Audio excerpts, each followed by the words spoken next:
answer that question. The CIPP bid contract, Mhm. is that the lining of? Yeah, it's the lining. Then I will say that I have a conflict and I will not be participating and voting on that. Oh, okay, thank you. Anybody else? I do not. Someone just texted me who's trying to watch this online and they don't have any audio. Yeah, we just corrected that. Okay. Yep. Yeah, let's see if they have it now. Okay, anybody else have any disclosure? I do not. Okay. I do not. Okay, does any board member have a conflict of interest regarding any of the items on the agenda, that is having a financial interest in the outcome of a vote on an item before you? So that is where I am going Okay. to, it would be the appearance of impropriety. Okay. A friend of mine knows one of the companies. Oh, okay, thank you. Okay. And just for the record, if a conflict of interest is identified, then the board member must recuse themselves, as Lily has at this point, from participating in any discussion or voting on the agenda item. So with that being said, I'd like the clerk to read the open meetings compliance certification. Okay. The public will have opportunities to comment on specific agenda items when they occur in the meeting, and also on general matters at the end of the meeting. Speakers can comment once in each comment window if it is on a specific agenda item. It is not a debate, a deposition, or a panel discussion. Speakers must step to the front of the room if physically able. Alternatively, they may provide comments from where they are seated. If an attendee is participating via web conference technology such as Zoom, the clerk will announce how attendees should signal that they wish to comment. This may differ by platform, but typically is accomplished through the raise your hand feature. We are using Zoom, so for a virtual audience, please raise your hand or put your comments in the Q&A, and I will call on you from there. Speakers must give their name, address, and organization. There shall be an exemption for any category of people protected by New York State law. Speakers must be recognized by the presiding officer. Speakers must limit their remarks to 3 minutes on any given topic. Speakers may not yield any remaining time they may have to another speaker. Board members may, with the permission of the mayor, only interrupt a speaker during their remarks for the purpose of clarification or information. Speakers must observe the commonly accepted rules of courtesy, decorum, dignity, and good taste. Interested parties or their representatives may address the board by written communications to the village clerk at villageofpittsburgh.com. All written communications will become part of the public record and will be attached to the minutes for the meeting. At the sender's request, written communications will be read aloud by the clerk at the meeting and will adhere to the 3-minute time limit.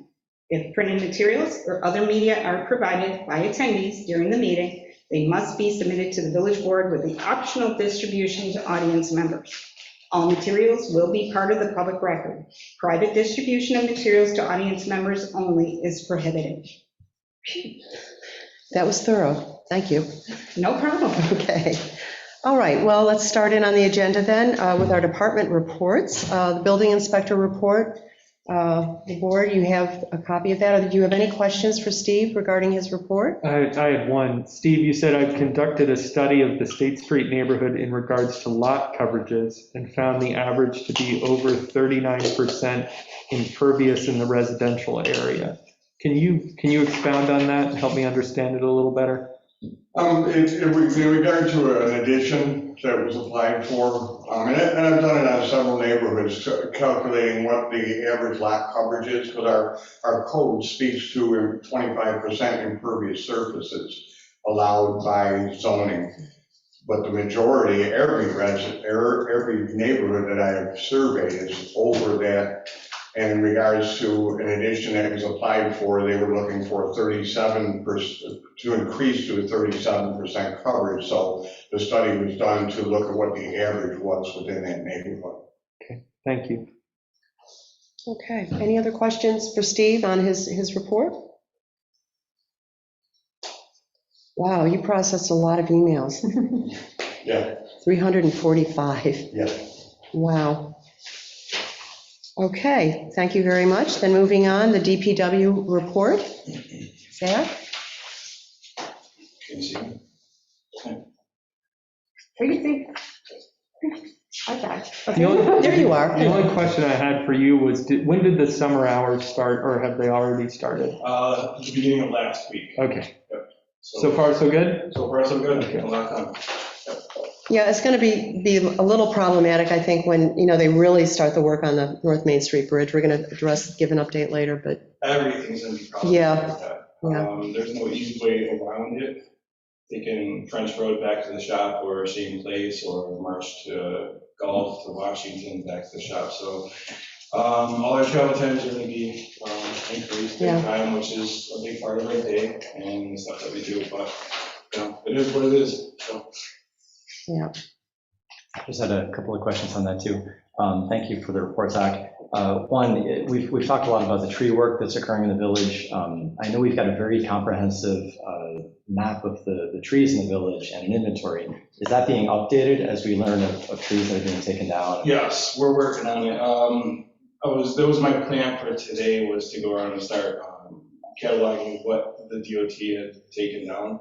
With drainage issues kind of tied in with that, so I wasn't able to do it, but it's on the list, lots of things to do. Okay. And the other question may fit in with the following conversation, so if it does, we can postpone it. But you mentioned that you're working on cleanup in 7 different village parks, and the Arboretum is not on that list. So I was just wondering if we could have an explanation of why that's being left aside. Because that's a completely different topic, so. Yeah, it's going to be addressed. discuss No, it. thank you. All right. Thanks for that. It's going to be addressed for sure. And then you also wanted to discuss a couple Yeah, other. so I put a packet in front of everyone of you there. So this just came in to me today. The superintendent for Cold Springs was doing the work for Next Stop.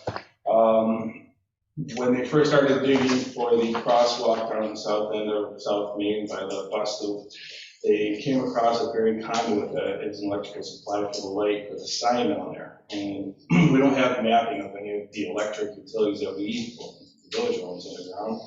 So it was an unknown, and we were trying to figure out ways that we could sort this out. And Ryan, the superintendent, he has this utility work agreement set up for different municipalities, I suppose, that when you're on a large project like this, if they run into a situation, they create a bank of different materials and time spent on doing the projects that spring up. And so they can keep a list of those ongoing projects that they have to address. Haven't had a whole lot of time to dig into this just because it was sprung on me today, but what it is they're going to be putting together that list of work that was unknown to them, that they did have to do something about to keep the job moving, and they are going to be back charging the village for this work. So this is sort of as a matter of course when they're in a project of that type of that scale, Yeah. in that area, they don't know what they're going to run into. So this is Correct. addressing this. Yes. Okay, just So because it is our utility and we are unable to map it out, I don't know the locations, don't have mapping and stuff, so. Oh, wow. As they're digging through, especially once they come north of Lincoln, all the work that they're doing there, on the 4 corners and heading east and west, all the streetlights that we have throughout there, we don't have mapping of the end of the lighting. We have the loops that shows the connections of all the lights, but not where the electric light is, Yeah. where the electric photo is actually run. So as they dig through there, they might find some more problems that they run into, and this is just to address that. And so they're going to back charge the. Will they be able to map some of this then, because they're digging out or No, no? they won't be Okay. mapping it for us. This is something that I was working with Scott Harder. Yeah. Before the winter, trying to get this stuff mapped out, but we just ran out of time. Yeah, And so unfortunately, we don't have mapping of it, we don't know the location of it. And so they're kind of digging blindly through there looking for it, or, yeah. running into it without knowing it's there. So at this point, this is where we are. This is where we are. Okay. I'm hoping that Jeff will have some time in the next couple of days to take a look at this too, and so that get his opinion on it. And how far are they going down when they're the resurfacing on all the, the major routes? This is more than they typically go down when they do resurfacing, right? This is like an every 20-year sort of thing that they're doing. Yeah. So, As far as I know, they're only going down about an inch and a half or 2 inches or so. So Oh, it's- okay. it's still only a light resurfacing, Okay. but it's the curb ramps. Oh, and shoot, the concrete yeah. sections of sidewalk where a lot of the electric utility is Okay. buried, so that's where they start digging a little bit deeper. Yeah, and those are the ramps that are going in to bring everything into compliance. Yeah, the ADA. Yeah, for ADA. Okay, so we need to have Jeff take a look at this. Yes, Okay, I'll keep you guys apprised. Okay. I learn more about it. all right. But there's an example of how they use this, as a spreadsheet. That's actually, it's on the New York State website. So it's common practice apparently, so we'll understand. It's actually, Yeah, did you have a question, Dan? I have a question, not about this, but about something else in your report. So are we done with this particular? I am. The question was about, you want to buy a engine, a Honda engine? Is this about something else? Oh, it's a paint Paint sprayer. center, paint sprayer? It's paint It's a sprayer paint sprayer. with a Honda engine. With a Honda engine in it. So we're buying it from the paint company. Is this you, Zach, or is this the next Yes, so agenda? this would be for a letter of intent to give to the vendor, just similar to what we did for the toolkit to secure the pricing on it, because it's going to be about 3 to 4 weeks out for us to be able to get it. So we're just trying to secure that as soon as possible, so we're not waiting until the end of the summer to get a new paint sprayer. I'll be issuing this was already approved in the budget. Okay, So I'll be supplying the vendor with a PO as of June 1st. okay. So this kind of locks in the price potentially at a lower rate, because it's just going to be going up. Exactly, so in the Okay. last 3 months, it's already come up about $500. Oh, boy. Yeah, so we're just trying to get that. Yeah, okay. Do you need us to approve that? Okay. So I'll make a motion to approve the paint purchase from Rochester Paint Center on Lyle Avenue as described in the letter of intent. Second. Okay, roll call. Just a Yes, quick discussion, question for- sure. I just wanted to make sure, I understand that it's a part of the budget. Is there funding left in that budget line item? Because this is something that I wanted to talk about when we get to the treasurer's report too, but it seems like on 6 or 7 different budget line items, we've exceeded the allocated appropriations. So I just wanted to make sure. that It's this for one next actually year's has- budget, okay. it hasn't exceeded, we haven't touched next year's budget. Okay. I think everything that I had asked for in the wish list when I was putting my budget together for the DPW, I had adjusted for the possibility of increases because everything's climbing up pretty fast. So not sure how it ended up being approved. It's in the equipment line. It's there. Okay. Yeah. Any other discussion? Okay, we have a motion and a second. Roll call. Trustee Lanfair? Aye. Trustee Stetser? Aye. Trustee Keating? Aye. Trustee Lickett? Aye. Mayor Plummer? Aye. Thank you. We actually have a question from the public. Oh, okay.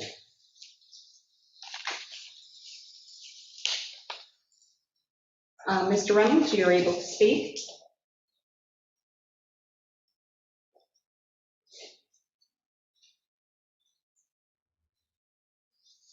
Is he muted?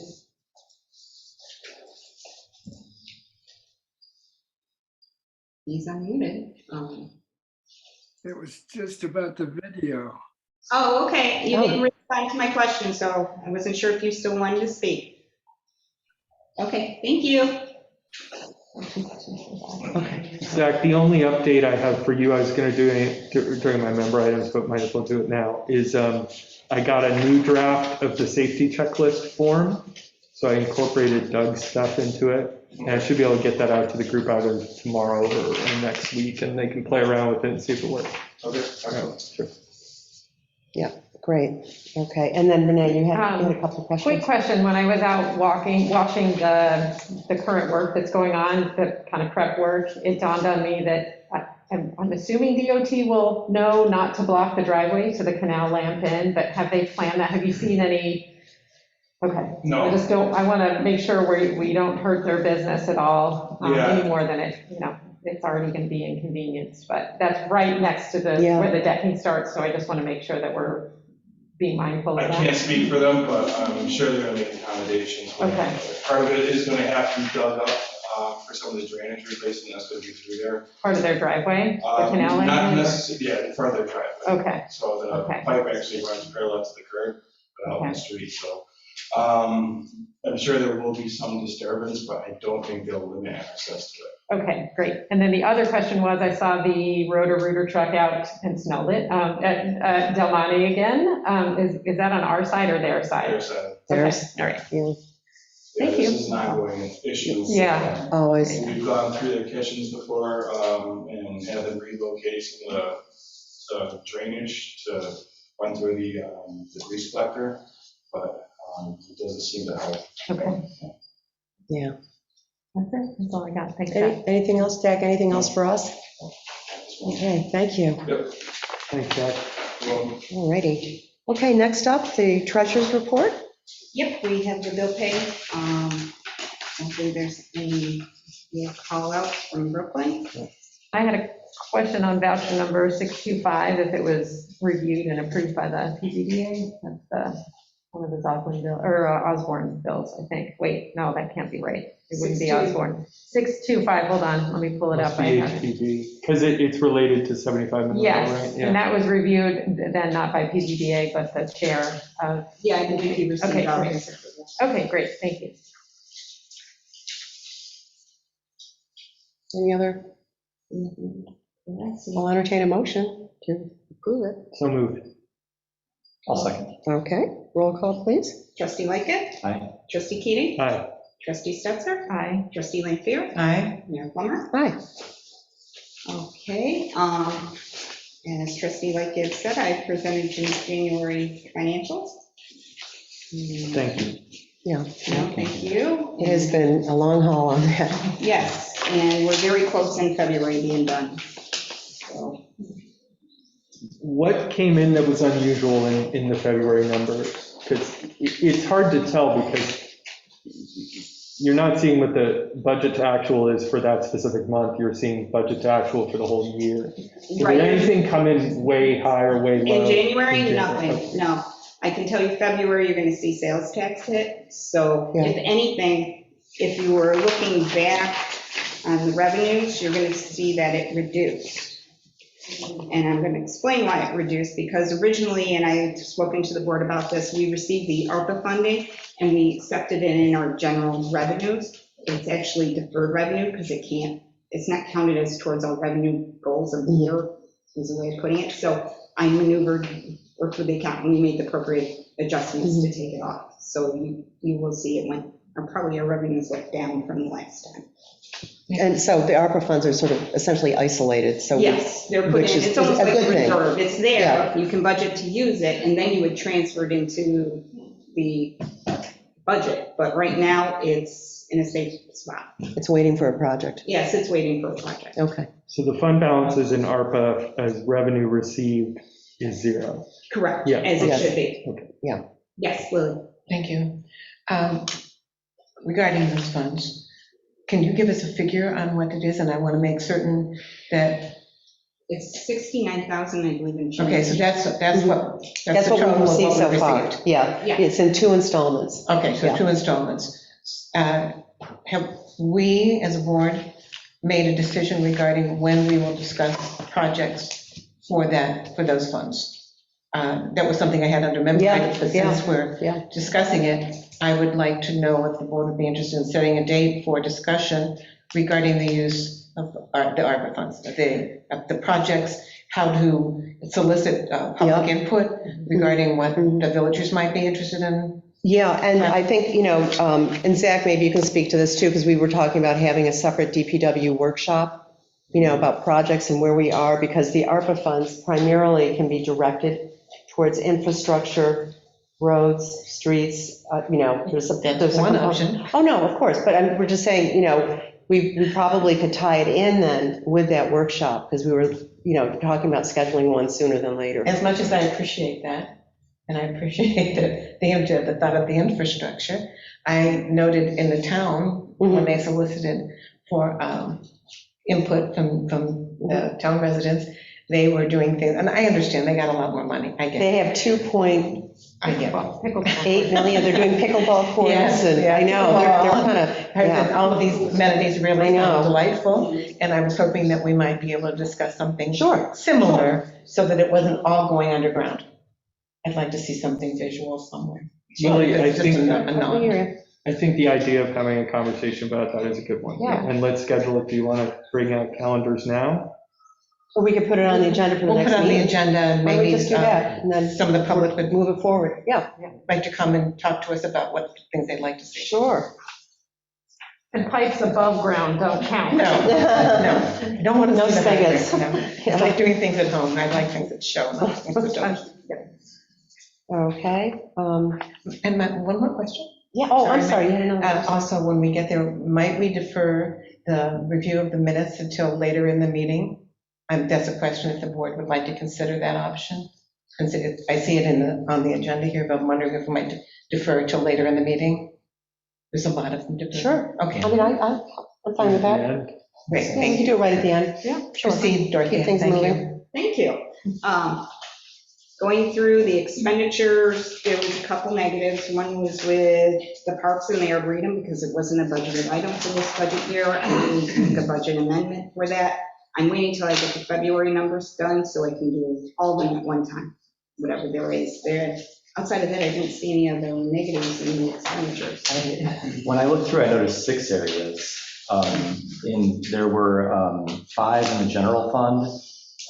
We had the clerk insurance expenses, just over $1,000. Clerk Yes, I'm copies, sorry. 250. Yes. General labor law, over 1,000. Yep. And the arboretum, Yep. 250, almost 250. And then there's one in the sewer as well for $10 for Yeah, general no, labor. I'll get to the sewer.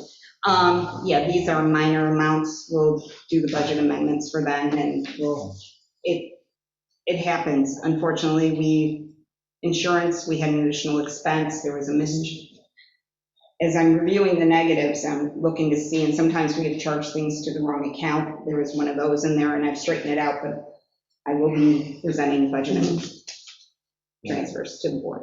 I just wanted to follow up on that a little bit, though. I guess I'm concerned that we've gone in the negative, and I don't recall the board approving the expenses that went over the budgeted amounts, and I thought that was something that we would need to do. We're looking at over, I don't have it summed up here, but it's over a couple $1,000. Yeah. And this is the January expense Correct. report, so I'm concerned, and this is the reason that I saw this not having the financials as prohibitive to adopting the budget, because, we're here in May and we are just now getting the January financials. Sure. So this raises a concern for me, because, what's going to happen when we get the February financials? How many more are we going to be over the budget expenses? In terms of like sort of the ebb and flow of the business of the village, is this something that's relatively common where, Yes. you budget and, you amend as you go along and transfer? Yep, Mary had done this. Common in municipalities. Tom and we've always Yeah. had little budget amendments here and there. You might be short in this line, but you might be over budgeted in another line, so we maneuver the budget. It's a live document, with the Yeah. board's approval, we make those adjustments. Mhm. It just means that going through, we didn't anticipate making as many copies this year as we've done in the past history. We've had bigger agendas, a lot more copies being made. It's something you can't It's guess, unforeseen the usage. So did I look at this past year when I looked at the budget? Did I increase the amount in the copies? Absolutely, I did. Mhm. So I did take a look at those numbers and anticipating that they possibly are going to go negative. So yes, we will make adjustments as we go on, but it's minor. So this wouldn't be outside of like best practices or anything? In other words, the accounting firm isn't flagging this or? No one's going to flag this. Okay. This happens with every municipality. You can't, unless you have unlimited funds for each of Right. these lines and you well over budget them, you're going to have minor adjustments as you go along. This Sure. has been pretty common. I can't think of a time where we didn't have budget transfers during the year. Any other? So, Yeah, you can go ahead if you've got other items, or else I have one. no, apparently you do have an agenda, so I'll let you go. I have some questions. I appreciate the work and getting us the financials. This other issue you did mention in an email to us, and I just wanted to follow up and clarify. So the, on the, let's see, the trial balance and the balance sheets both have a negative balance for one of our checking accounts of almost $30,000. Correct. And this is, again, we've got months that are coming in after this. So Yeah. you said that this was due to corrective journal entries and a delayed deposit. I wondered if you could just explain a little bit what. There was corrective entries as I was going through the January. There was some negative numbers that automatically piqued my interest when I run the report. I'm going to dig in, and one of the things I noticed, there was an appropriate sharing of expenses between general and sewer. So we had to make those appropriate adjustments because they were charged wrong during the year. There was a couple lines that happened. There was already a trigger of a negative balance because of a timing issue with a deposit. We approved the bill pay, the checks ran in January, but the deposit for that bill pay happened in February. So we're going to make corrective measures so that doesn't happen again, but that also triggered the negatives. So as I said, it's on paper only. I'll be making the adjustments. It's just shifting money between general and sewer appropriately for those. And this is something you've been working with the accounting firm with? Yeah. To, and yeah, Williams Law Book, we've been. so it'll be adjusted as we go along? Yeah. Okay. And as far as these, I know that there have been several issues that have delayed the finances. Do we have an estimate right now on when we'll be caught up? And then what should the expectation be going forward for when we will receive the finances in the I was hoping to have February to today, but as the mayor knows, I ran into a little issue and I need to double check some numbers to make sure that's accurate, to make sure again, everything was correct going in. I'm hoping, since I'm going to try to take a vacation next week and be gone Monday, Tuesday, Wednesday. So I'm hoping Thursday, Friday, if things work out perfect, you'll get to see February. Don't hold me to that because I'm working with outside parties. If February goes clear, March should turn around really go right into quick, March. and April just ended. So I'm hoping, my goal is hopefully to get you all caught up by the end of this month. Don't hold me to that, but it is my anticipation. Great. Thank you for that. You've been working so hard on this. It's been a long haul. Thank you. I appreciate your efforts as well. My last question is about the reserve funds, and I know that in the budget process this year, we essentially stopped diverting money towards the reserve funds because we felt like we didn't have a good understanding of how those were constituted, and therefore how to take money out. I did look through those funds, and to me, it seemed like most of them were relatively clear. But I think that you and the municipal attorney were looking through those funds and trying to figure out, trying to do that work to the archaeology of the funds to be able to use them so we can start saving again towards those purposes. Do you have any update on how that's coming? I would leave that with Jeff because a lot of the heavy lifting is in his court. I had talked to him over some issues, but I'm not quite sure where we're finaling out. That is also what I was going to address. We're still showing in this year's budget for both funds to make the transfer to reserves. Since that is not the understanding and the intent I have from the board, those budget transfers to move those anticipated funds, so I'll be making that request to move it to contingency or to cover other negative numbers that have occurred. Yeah, and that was at the direction of the board because it was really, let's take a look at all the reserves. Let's get it all straight and then, it'll flow back in. If everything goes beautifully, as I hope, it'll go right back into fund balance. So it's not hurting anything, you can reallocate. Absolutely. So it's as it has been discussed on a number of occasions. So as you said, there's a minor $10 overage in sewer. I don't anticipate that being a problem to cover that negative. I'll be presenting that, as I said, with the February numbers, which I'm hoping for the next meeting. The other thing I will note, the capital projects fund that you received the combined trial balance for, this account will be used in full to pay the bond as the board budgeted to do this year. So as I make that bond transfer, I'll be making the appropriate transfers to cover that payment, and I'll be closing out that account. Okay, so that one will technically go away.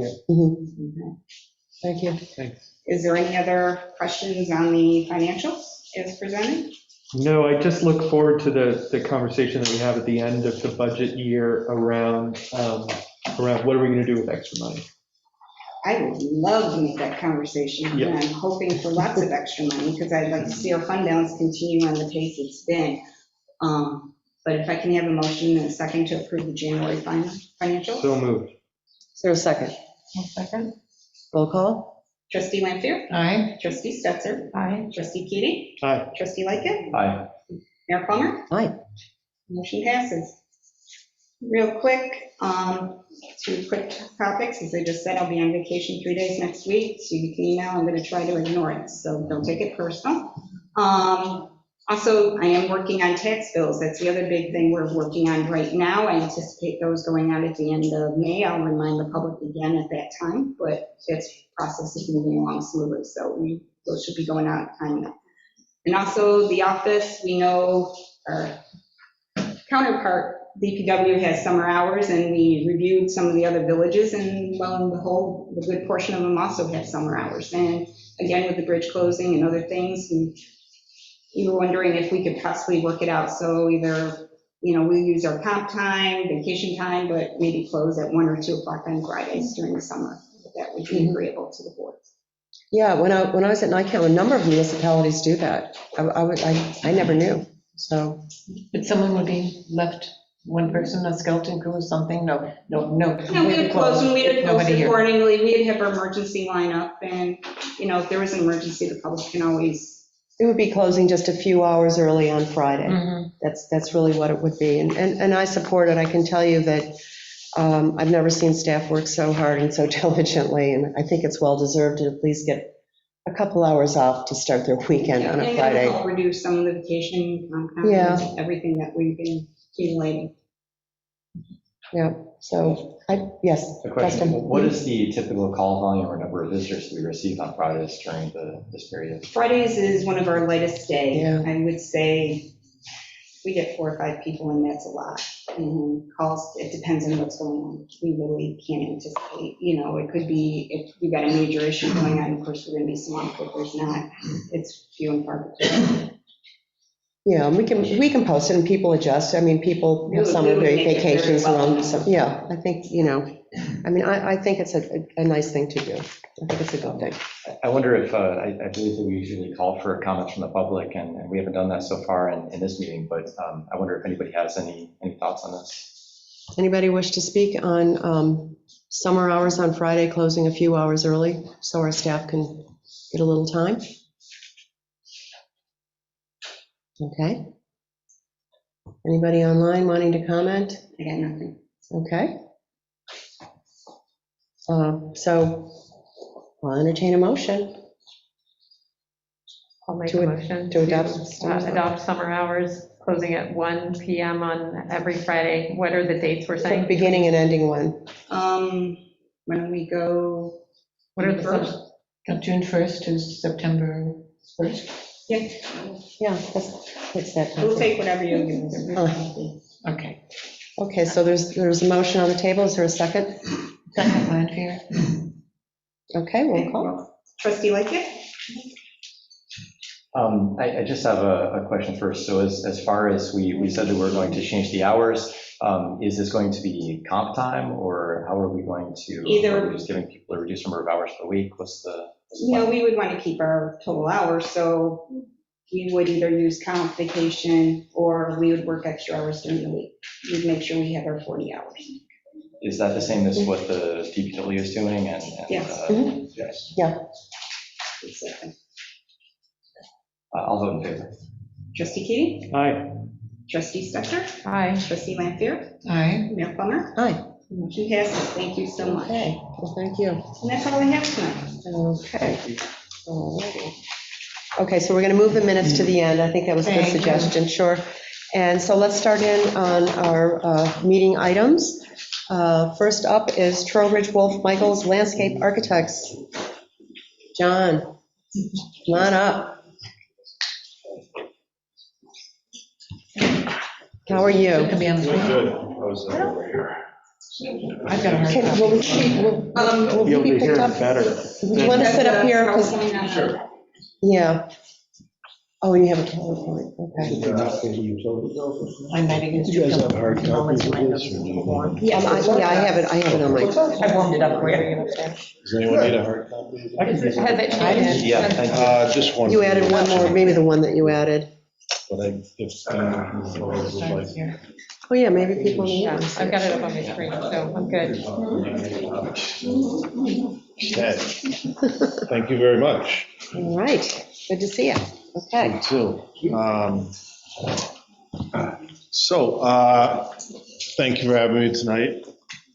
My name is John Reddington. I'm a landscape architect and project manager with Trowbridge Michaels and Trowbridge Wolf and Michaels Landscape Architects. And we've been asked to appear before the board tonight to present a recently completed project in the village of Fairport and discuss how that might be applicable to the village of Pittsford waterfront along Shane Place. So the purpose and intent of the presentation is to, number one, introduce the firm. Excuse me one second. Can everybody hear John? Not, I okay. don't mind doing the podium if that's, Well, we have to be able to pick it up here too. I know. I'll stand up. Yeah, Unfortunately, it's, I know, it's the room too, so speak loudly, please. Sure. So I'll share some images of this recently completed project in the village of Fairport and discuss future opportunities for the village of Pittsford and how to make a similar project achievable for your waterfront. So Trowbridge, Wolf and Michaels is a 20-person landscape architecture firm. We have offices in Ithaca and now recently in Rochester, which I'm leading up. And Fisher Associates bought Trowbridge last summer, so it's one kind of umbrella for engineering, landscape architecture, survey, environmental, et cetera. So Trowbridge, as you might know, or some of you might be familiar, and Fisher both worked on the pavilion down across from Label 7 and the plaza associated with that pavilion, just west of the pavilion. Myself, I was born and raised in Pittsford, and currently I'm a town of Pittsford resident, and I sit on the town Parks and Rec board currently. In the packet, there's some representative projects that Trowbridge and Fisher have been a part of, kind of showing their depth of experience in terms of canal side work with NIPA and the Canal Corp, et cetera. And then I get into, in the presentation, the bicentennial canal gateway development recently completed in the village of Fairport. So I was with my previous firm was GPI, and we worked with the village on that project from 2017 to 2021. And that project is now complete and open for use. And there's a festival, if you will, next Friday, May 20th, if anyone's interested to see the project firsthand. So some of the built amenities for this project include granite milestone walk celebrating the Erie Canal Bicentennial, an accessible kayak launch, 3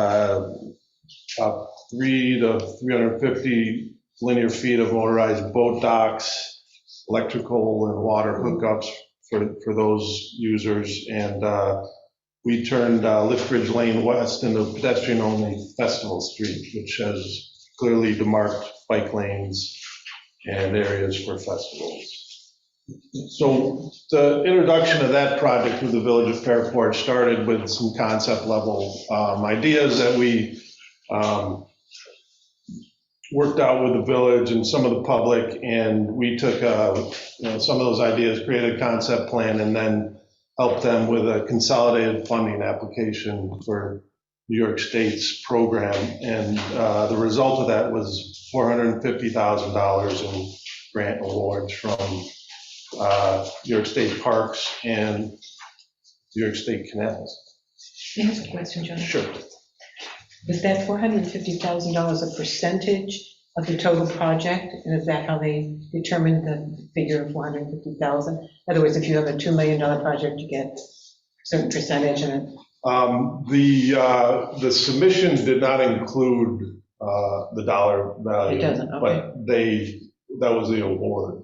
So through the process, you create a, opinion of probable costs and request how much funding you're going for. So usually there's a 50/50 match between the municipality and the funding that you're getting. Thank you. You're welcome. What did that project, what was the total budget on it? So 450 was granted. Yep. Ballpark it. It's a big project. Good question, man. So there's two projects, and this is, if anyone knows Fairport, if you're standing on Lithbridge Lane, it is both the south side where the ice cream place is in Keneally Park, and the north side, which is where the old Machetes building is. So the first project was the south side, and that was in the neighborhood of $750,000. And for that project, we had a $150,000 grant from Canals. The north side project was in the neighborhood of 1.3 million, and we received a $300,000 grant from Parks.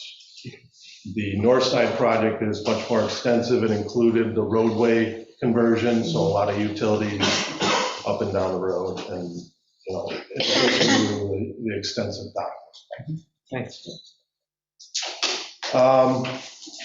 So we worked through, obviously, the public meeting process to present our ideas and concepts. And the common thread that I see with the Village of Fairport, the Village of Pittsford, is an edge condition which you want to strengthen. And on Shane Place, I think we see a lot more user activity just from the commercial businesses. So the challenge is definitely robust. And as you are experiencing now, that edge condition is kind of deteriorating.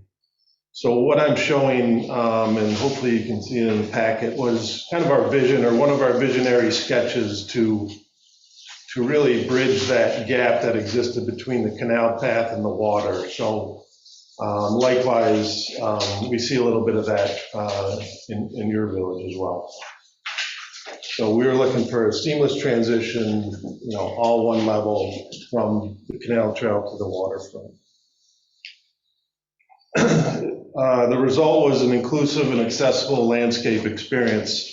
So cars have been removed from Lithbridge Lane West, and bike traffic now has dedicated lanes to navigate the detour off the canal path. So similar to here, when we encroach the bridge, the bike traffic veers off and navigates the street. Now that has a demarcated bike lane, and we bordered that with recovered trolley tracks that we repurposed to help demarc that lane. So we have multi-level dock and accessible kayak launch, similar to the one being installed at the town of Pittsburgh. And now, as you mentioned, the project is fully open and all for everyone to enjoy.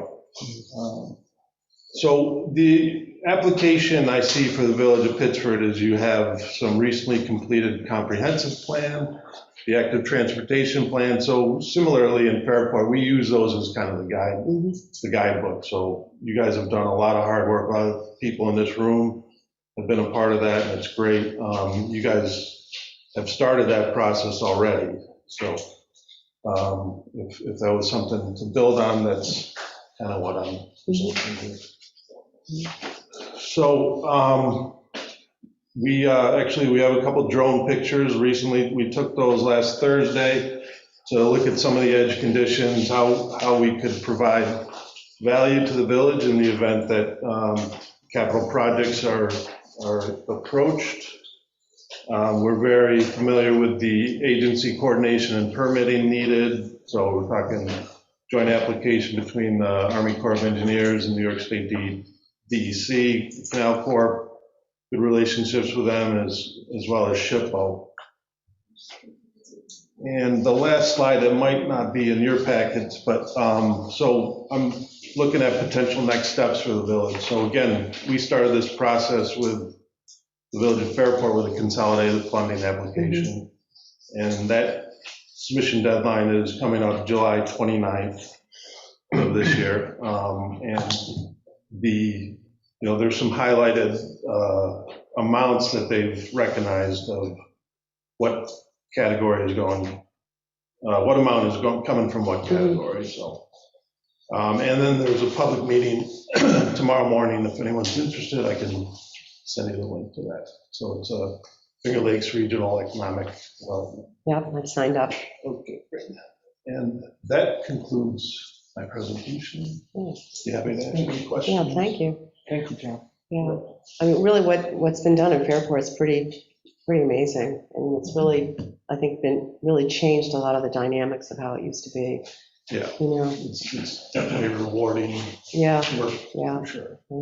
And I just also want to let people listening in or attending tonight, we have the Canal Corp engineers are going to be coming into the village over the next couple of weeks, where we have the temporary fencing up along the canal path, and what they're going to do is they're going to shore up that entire area where the fencing is, with the anticipation that we will be doing some project there to hopefully expand that canal path and put in some additional amenities. So it's kind of good timing, I think, you know, so they're going to be taking care of this erosion and hopefully getting us set up for the next steps for what everybody would like. Yeah, so any questions for John?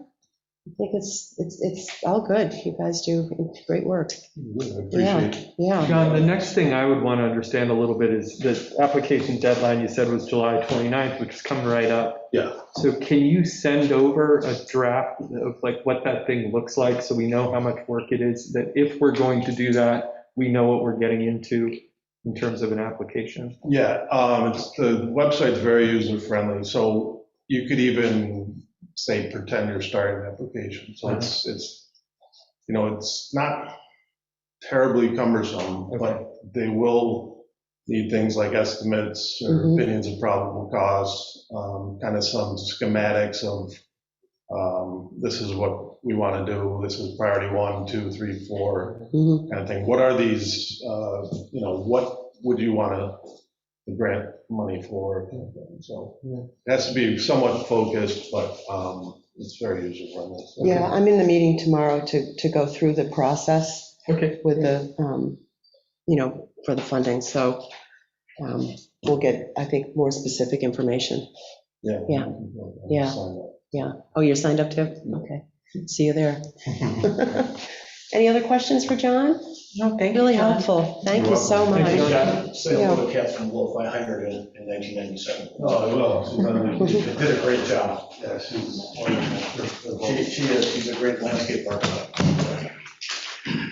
Okay, so next up, we have our Arboretum update from the DPW, code enforcement, and our village engineer.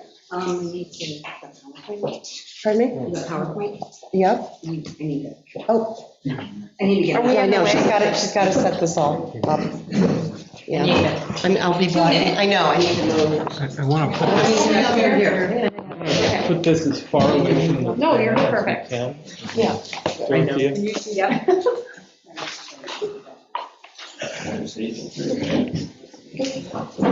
One of those big books.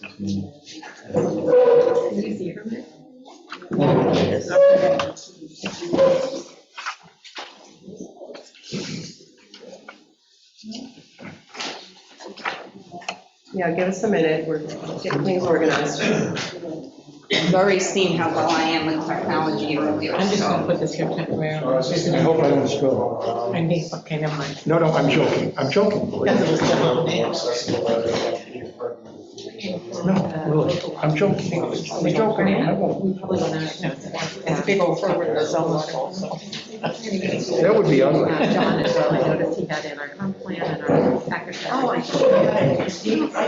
Okay, maybe he included. If he already has it, great. Yeah, because you talked about it when I. Okay. But I'll follow, make sure. I got She said he looked at it Oh, online. no, it's not. It's at least me, too.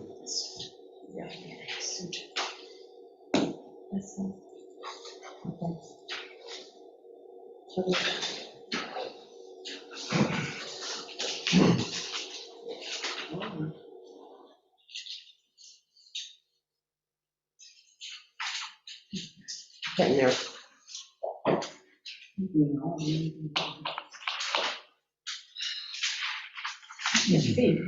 I can see. Okay. Okay.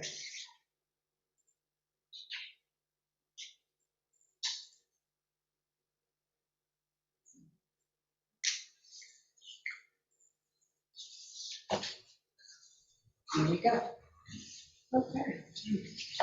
Don't breathe, it's working. So this is going to be sort of just an update, with Steve sort of running things along. Scott, you can chime in because you've been working with us as well, and, oh, Zach, you're over there now. Okay, and Zach, okay. I'm Steve Lawson, I'm building inspector code officer for Marshall for the village. And I want to preface by saying that I wish I never had to do this. Actions were taken by DPW and myself to avoid any problems within the village for something that was taken, and over the course of time and pressure from individuals, it's forced this presentation for an action that was remediated by the village to protect the village. Right, with that said, this area up in the arboretum that was earmarked by the board for public park in March of 2019, through the direction of the former mayor, was clear cut. 39,000 square feet, an area that I'm speaking. Point of order, we have a presentation. Point of order, please, point of order, point of order. If you will not be quiet, you were warned. You've been warned for the first time, excuse me. Point of order. This is not- Point of order. This is verified. You have a by- second warning. Third warning, we may ask you to leave. This information can be verified by Scott Hardy doing an initial survey of the land that was disturbed. All right, 39,000 square feet. Our codes are directed at 1/4 of an acre for certain actions to take place. These codes were developed during the mayor's tenure. The codes that I'm going to use or have used in regards to taking and trying to care for the action that was taken. Right? There was no accurate survey, no survey of the area completed at the time the park was earmarked or approved by the board. Both invasives and native plants were removed from the upper area. Steve, what, in the picture that we're looking at, what is the plant? Those are pussy willow bushes right there. Native, okay. Right? All the plant material, invasives and all, were directed to be removed and disposed of. Not properly.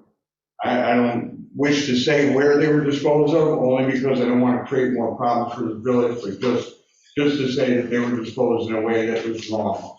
And by all standards of the DEC, would cause us a lot of problems. All right, the actions were halted due to the extent of the land disturbance and the land of site plan adherence to village codes. Next slide, please. Code violations, chapter 175-62 requires a SWIP for disturbance of 1/4 acre or more. 39,000 feet is 0.8 something percent of an acre. 10,000, roughly 10,000 square feet is a 1/4 acre. Steve, you're using an acronym, can you help everybody listening? Stormwater Pollution Prevention Plan, which we are members of the Monroe County Stormwater Coalition, MS4. I am the stormwater manager for this village. I immediately contacted the head of the Stormwater Coalition and talked to him in regards to actions. He described to me how to remediate and how to avoid any other problems with what had occurred on the hill. And so the concern was runoff based on the clear cutting? Because of the You have to wetlands. control the runoff. When the land is disturbed, you have to make sure that nothing gets invaded onto the neighboring properties, which part of that, adjacent to that area, is the new Auburn Trail. Scott, is there anything you'd like to add to that? That's pretty, because you went up and assessed it as well. We were asked to go out and locate the area that had been disturbed at that time, and so we located the perimeter of the disturbance, we mapped it out, and we provided it to you, and the acreages, or excuse me, the square footages that you cited, so that's factual, that's correct. All right, also, in our code, site plan approval and LWRP, which that is in the LWRP, chapter 121 of the village code explicitly states 1/4 acre and the need for a site plan approval from the planning board in order to take the action that was conducted on that hill. Seeker is also required. And can you, another acronym, what is seeker? It's a quality review. It's state quality review for any environmental action. Next slide, please. Upon finding the action, we immediately did straw bale dams, we did silt fencing, we did some gravel remediation of areas on the hill. We have now installed trailhead signage to make sure that people are directed and still have access up to the majority of the property up there.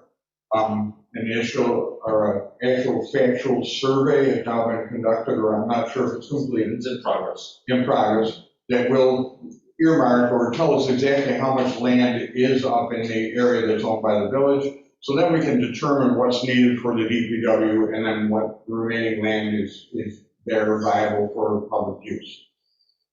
This should have been done initially, a plan of action in order for anything to have taken place.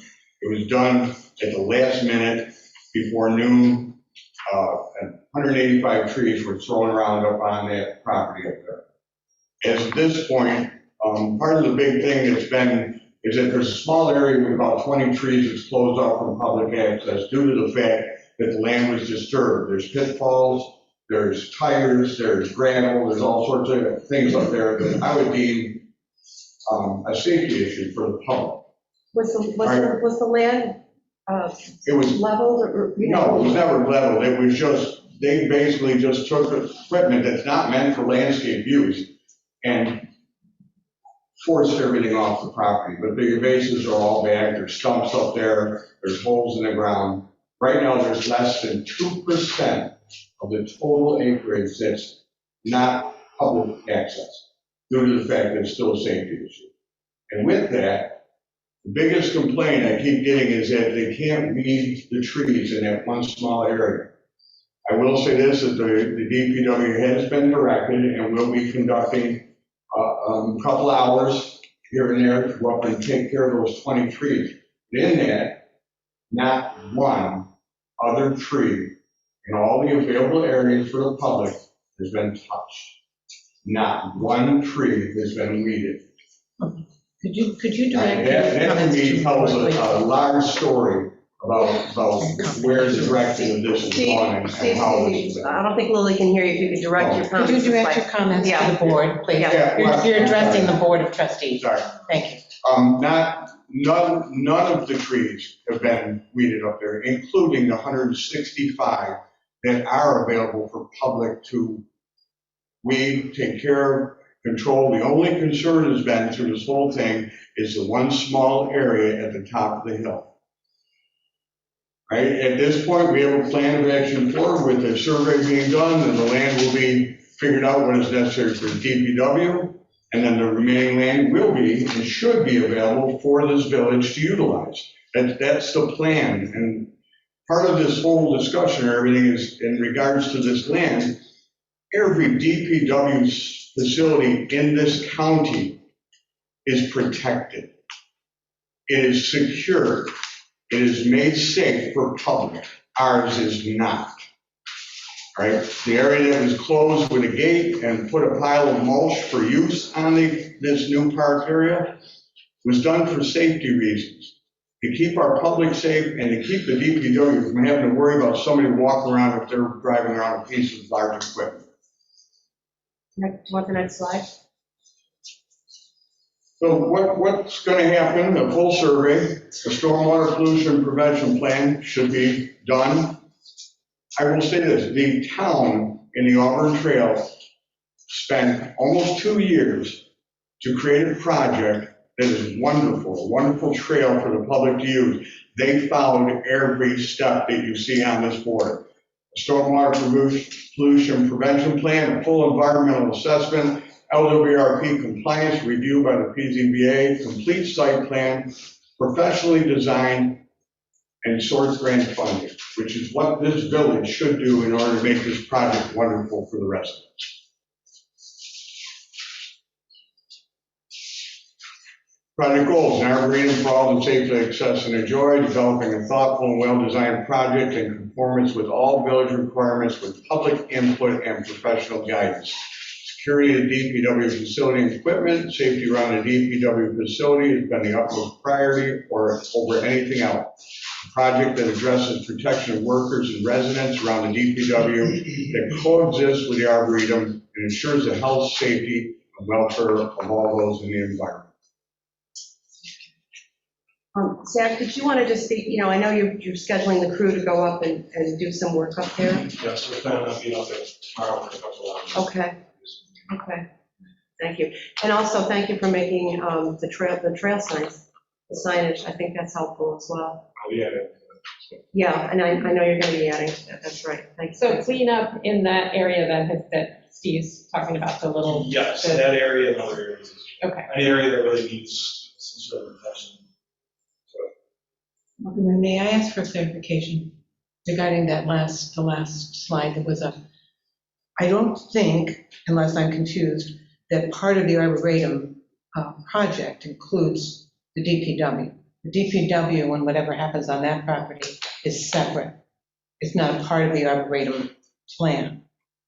I want a clarification about that. Yeah, Scott, do you want to speak to that? Because, Well, as far as I know, both the GPW and the Arboretum exist on the same parcel of land, so you have two uses side by side, as I understand it. And one of the things that I believe we're doing for you, based on your authorization last time, is to do a complete survey of the property, and then you can delineate the 10 acres that you've reserved and see how that fits relative to the DPW facility. But I think, you have two land uses on the same parcel right now. That parcel has not been subdivided. There hasn't been a distinct property line created that says this is the Arboretum and this is the DPW. I believe we're headed in that direction by virtue of confirming what we have out there, but we're not at that point just yet. I guess that leads into why I think I'm here tonight, which is to give you an update on when you authorized us to proceed with the survey, which we've done. One of the things that we've learned since that time and getting into it and going through all the information and physical features, we're still working on that, but the deed for the parcel is extremely vague, and that parcel has never been surveyed before. What you see on the tax maps today that is identified as 11.3 acres is really what's left based on the mapping that's gone on around us. And the mapping that's gone on around us really hasn't been done all that precisely from what we've seen. One of the things that we've done so far is we've recovered a number of canal monuments that form our southerly border. And we were fortunate enough to find about 5 of them. Many of them have been destroyed or covered up. can you share with people what a canal monument is and why it's important when you're doing this type of work? Well, the deeds all reference the canal as a southerly boundary, but they don't indicate, exactly where the southerly boundary is. They just say it's the southerly boundary. But the New York State Canal Corporation provided us with maps of the canal boundary as it was monumented in 1921, I believe. And these monuments actually exist in the ground? Yeah, these physical monuments actually exist, and there's one significant monument, ironically, that sits right in front of the DPW building, which has actually been very helpful to us because it allows us to determine where that canal line is, and it's able to show us that unlike the maps that you see, unlike the tax maps that you see, the building is just outside of the canal boundary to the north. Just a little bit, but it's enough. So that was kind of interesting. Other things we picked up on are, our boundary to the north is the railroad. Our boundary to the east is the railroad. Our boundary to the west is lands owned by Pittsburgh that haven't been surveyed. And then we have some other lands that were surveyed. So there are many pieces of the puzzle that have to come together for us to give a firm determination on what is our exact boundary because of the history of this, and I guess up to this point, no one has really wanted to do the survey. The Spall property, the office project next door, which is about 3 acres that was conveyed off. That was conveyed off, and the map that went along with it was never filed with the county clerk's office. It just so happens that it was on file here at the village, and we were able to retrieve the copies. Sophie got it for us, and it relates directly to the deed. So this process is like a patchwork quilt. Yeah, there are many, many components, but what's interesting about the Spall property that was conveyed off is that too relates directly to the canal monuments. Its southerly boundary is determined by the canal. So all the pieces of the puzzle are coming together slowly but surely. Jeff was able to forward me today from Stuart Title, the abstract of title has been updated. So that's another part of the adventure, is to dive into that and see what that reveals in terms of information. But it's a very, very challenging, but I think in many ways for someone like me, very rewarding type of survey to do. This is the type of thing that I enjoy doing, believe it or not.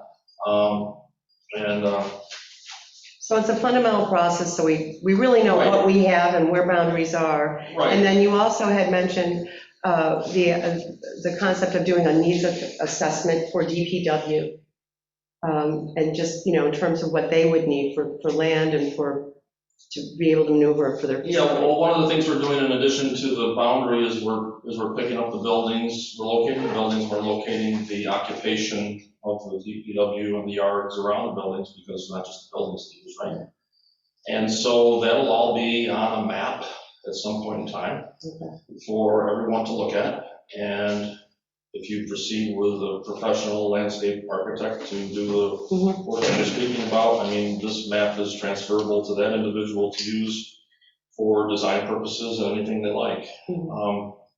I did contact the town of Pittsford to see what they did on their project next door, because I was kind of hoping that they might have picked up the boundary over there that we're trying to put together. But they decided they were so far away from that boundary that they weren't going to bother to mess around with it. So that was another interesting piece of information. But it's been very challenging to go through all this. It's interesting to check the history. Many of the monuments have been destroyed or covered up. I don't believe that I've seen a survey map that we've pulled where any surveyor that did any of those maps has ever recovered these monuments as we have. Oh, wow. At least they haven't referenced them in any of their drawings. That's amazing. It is quite surprising, because normally when you pull this information, you'll see that they came off of this and they came off of that. Right. You can relate it to what you've done. Right. Seen nothing.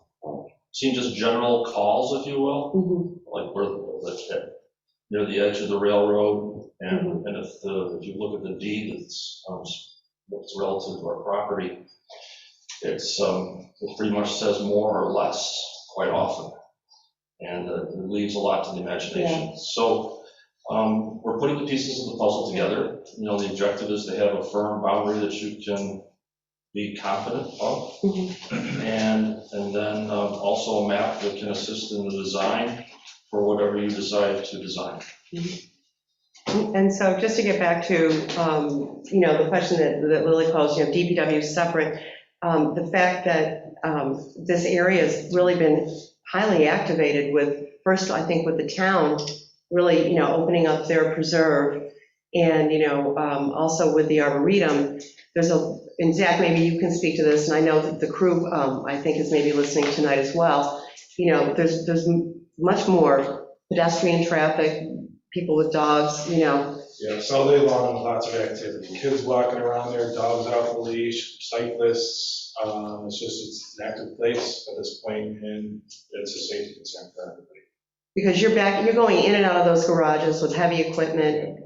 I know you've been concerned about some near misses. I had stopped at the shop before I came here for the meeting, and as I'm leaving the shop, I'm pulling out, and I was almost hit by a cyclist that was looking through our parking lot. That's what we're doing. That's the idea. That's what we're doing. That's part of the assessment. But we can't put fences up necessarily until we actually define all of our boundaries and understand the needs assessment. And so that's why we have, we're working with the professionals here. So Yeah, is there anything else you'd like to add? Just the safety concern, that's our Yeah, biggest okay. concern at this moment. Okay. Just get that sorted Yep. out. Yeah, 1 second, 1 second, we'll get you. Yep, Yeah, I want to add one thing about the actions that happen on the Hill. In regards to, if you want to remediate invasives, there are certain actions that should take place. You can't just push things out of the way. Are you addressing us or are you addressing the board? I'm addressing everybody. so please speak to the board. Yeah. Yeah, you can't just push things out of the way and then plant over the top of it without remediating the invasives, because they're just gonna come back up through whatever you planted above them. So this was never properly processed, and that's what should happen from this day forward. Okay. So that's part of what you're recommending going forward. Is remediation, like they've done in the two lower areas with the stone. They did it with stone and plastic, which should kill everything under it, then you can use it. You can plant on it, and it'll be valid soil. The top area, if you go up there now and look, the invasives are all coming right back up. To clarify, may I ask for a point of clarification? We're talking about a quarter of an acre at the top of the hill. Is that right? No, top of the hill is more than a quarter acre. Okay, so more than a quarter of acre at the top of the hill is the land that was disturbed and where it's cordoned off. But the rest of the arboretum, the rest of the 9 acres, is plantable, is open to the public. It's It's open. open to the public. It's never been closed, right? Am I correct? Did you ever The fully? only area at the top that was closed until it was stabilized, when it was disturbed soil, we planted, the DPW planted grass seed, and once that, I think it was June or July of last year, once that was stabilized, most of the area was open right up to the public. Only a very small area at the very top has been cordoned off. And so the area that's cordoned off is how much? It's about 4,000 square feet, Okay. And so as a percentage of the whole arboretum, what was that? like less than 2%. Oh, okay. Okay, Yeah. Is it 4,000? good to know. Thank you. Okay. Yeah, so, and again, it's always been open. Now there's trail signs up directing people as part of the remediation. Yeah, Justin. Yeah, thank you for the presentation, Steve. This helps to clarify some of where you've been coming from. I did have some questions. You mentioned a few cases where we're in violation of our own code, which is kind of an interesting situation. What is these, and you specifically mentioned 3 violations. What do you usually do when there's a violation for a homeowner, a business in the village? What's the process for recording that? What is recorded and who maintains that? I work with them. I point it out to them, and if they work with me to remediate whatever the violation is, I don't issue violations. I don't go after people unless they refuse to take care of the problem. So there's not actually a violation in those cases? You don't file anything? It's just a warning that they might be in Yes, violation? I will warn people. Like I said, I work with them to try and get whatever the issue is taken care of without having to go through the official violation and the paperwork and all that. Because I think that people appreciate the fact you give them a chance to fix their mistake. Okay, so what is, I guess I'm confused then. So with the village, you're saying that there are code violations. Has that been filed or not? No. So are we in violation or are we not in violation? That This is the remediation that if we're the doing. board wishes me to file violations against the village, I most certainly will, but it has to be directed by this board. So when you said after that the work was halted, what work was halted specifically? Any more of the tree planting. So you blocked tree planting because you said that we were in violation with our own policies Actually, without filing. first off, I didn't. It was directed by the mayor initially, as far as to stop the action, then I was. To have you assess it. Yeah. Well, so the mayor has the authority to stop an action? Anybody would have authority to stop an illegal action that's on this board of trustees, I believe. Well, so if you're saying that we're breaking the law, but you didn't file anything, and you don't, and the information is, I guess, contained in the PowerPoint, is it, that you're giving us now a couple of years after or a year and a half after the instance occurred? As I said, Justin, I didn't want to get to this point because we were working on a plan to remediate the area and make it right. And I was forced into this presentation in order to bring this out to the public eye. Who forced you?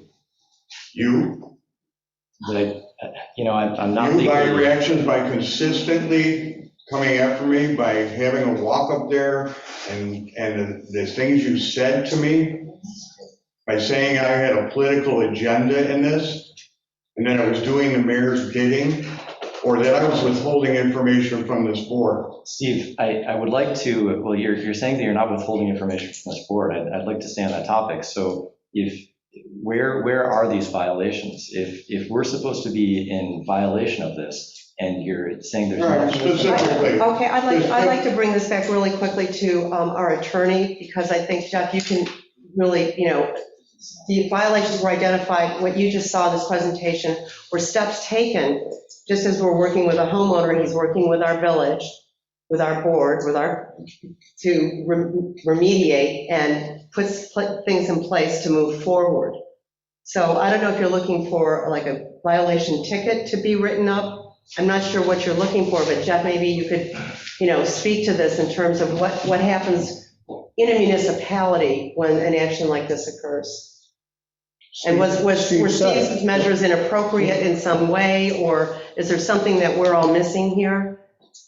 When Steve finds a violation, he goes to talk to the property owner and says, you're in violation, let's work on this thing. Mm-hmm. Whether or not he files a notice of violation in order to remediate doesn't change the fact that there's still a violation on the property. Mm-hmm. The violation exists, and the first step is always trying to work with the owner, and the second step is notice and order. Third step is an appearance ticket. Fourth step would be a lawsuit for injunctive relief. And so then in this case, when he was made aware of what had happened, he went up and saw that there had been violations, as you said, and then worked with the DPW to put a plan to remediate with the straw bales, silt fencing, things like that. And you've been going in on a regular basis to make sure that things were moving along based on what the code enforcement officer was requesting for remediation. Yeah, and this wasn't just on my own. Like I said, I talked to the head of Stormwater Coalition, Yeah. Monroe County Stormwater Coalition, and got recommendations from him as far as how we should proceed to make sure that the project was taken care of and didn't go any further. And so the end goal is what our next steps are, to look at that, follow essentially the model that the town used, and come into compliance by doing the site plan, the survey, the site plan, working with a professional, getting a plan together, working with our community. And we all want to have a beautiful arboretum. I think we all want the same thing. Can I expound on that a little? We've talked about this so much as a board, but many of you haven't been in this room for those conversations. And I want to reiterate that I've never heard any resistance to this project. I think everybody thinks the project is a great one. I don't want to speak on anybody's behalf, but it's been clear from all of our conversations that everybody is in favor of this. I know you're in favor of this. And this group wants to make sure it's done right with safety in mind. We were all very concerned about the safety challenges that you raised. It's the most important thing. Those safety issues got raised like right after somebody got hurt on a different project, but we're all very sensitive about it. And so the plan is to do it right. Yeah. And the whole thing was done in haste, and so now we're doing it right. And the chief thing that I've learned in this job is how long stuff in the government takes. You can't just bulldoze your way through it like you can in private business. Yeah, and Zach, was there a deadline for you in terms of, planting the trees, and how was that process for you in terms of your direction? Well, we're told that 225 seedlings were coming and they need to be put in the ground. So By a certain date and time? we had no other choice, because what else are you going to do with them? I don't think the contractor was going to be bringing them back with him to his nursery, so yeah. He only had a date, so. Oh, yes, Justin. Sure. I'm not going to respond to the personal attacks. I think it's not going to be productive. I did want to echo that we are trying to find out the way forward here. My problem has been that we have spent thousands of dollars in legal counsel, in countless hours of staff's time, in these issues that don't really seem to be tangible or observable from people in terms of some of the safety issues. And we've done that to halt things, including tree planting and planting of native grasses and other plants. And to me, that just does not seem to be a productive use of taxpayer dollars. So that's been my issue. And I want to find out how to get out of this. And without a written violation, without documentation of what the defects are and steps to resolve that, it seems like we're being senselessly blocked from doing things like planting trees. The other issue that was blocked was a proposed permaculture garden. And, I had a lot of trouble understanding exactly what was wrong. I'd like to just interrupt very quickly, because these things were not blocked. These things were deferred based on what everybody just saw in this presentation. Do we like permaculture? Do we like all these projects? Of course we do. And by the way, it was overseeded with the ryegrass per the recommendation of the Seneca's Park Zoo Society, and you did that. You took care of that to stop that additional erosion. So can I answer? So you said the safety issues were not observable, and I've got my head of the DPW saying, I see safety issues. That's observable to me. So I don't accept the premise that the safety issues were not observable. Well, I was going to actually mention that point. Earlier this year, in the top area, which was mentioned as being a safety hazard, the DPW actually removed the barriers for a period of time. And they had forgotten the reason that they were there, which was the purported safety issues. And they thought it was there for erosion protection, which was actually resolved last year.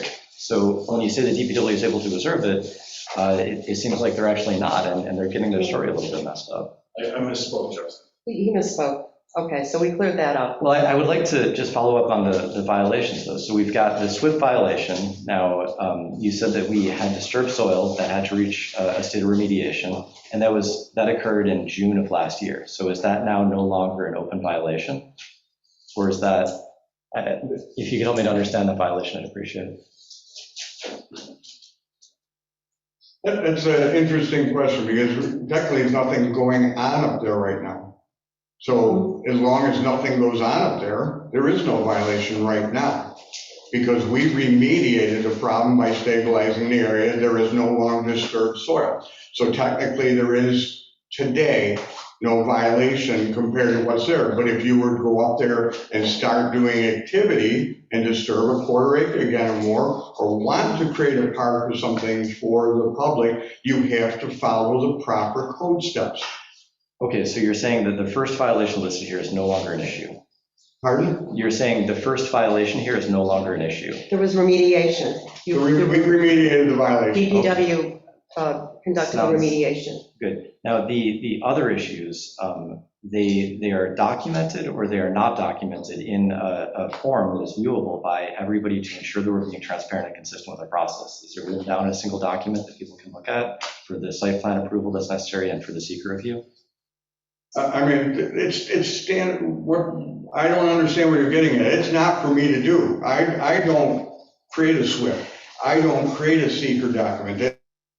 It's done by the board calling out what type it is. Then it has to conduct certain actions to make sure the seeker is followed. A SWIP is put together by an engineer. So when did landscape engineer or an architect. So when did this board determine that seeker was necessary? It's in a board determination. Thank you. It's the building inspector's determination. Can you speak to seeker and how? Can you speak to this process? Well, Because I mean, the the answer board is has done seeker for decades. If it's a seeker, if it requires seeker review, the board needs to do that seeker review. No seeker review was done. In order to have a seeker review, there has to be an action. The action. Can you speak up a little? The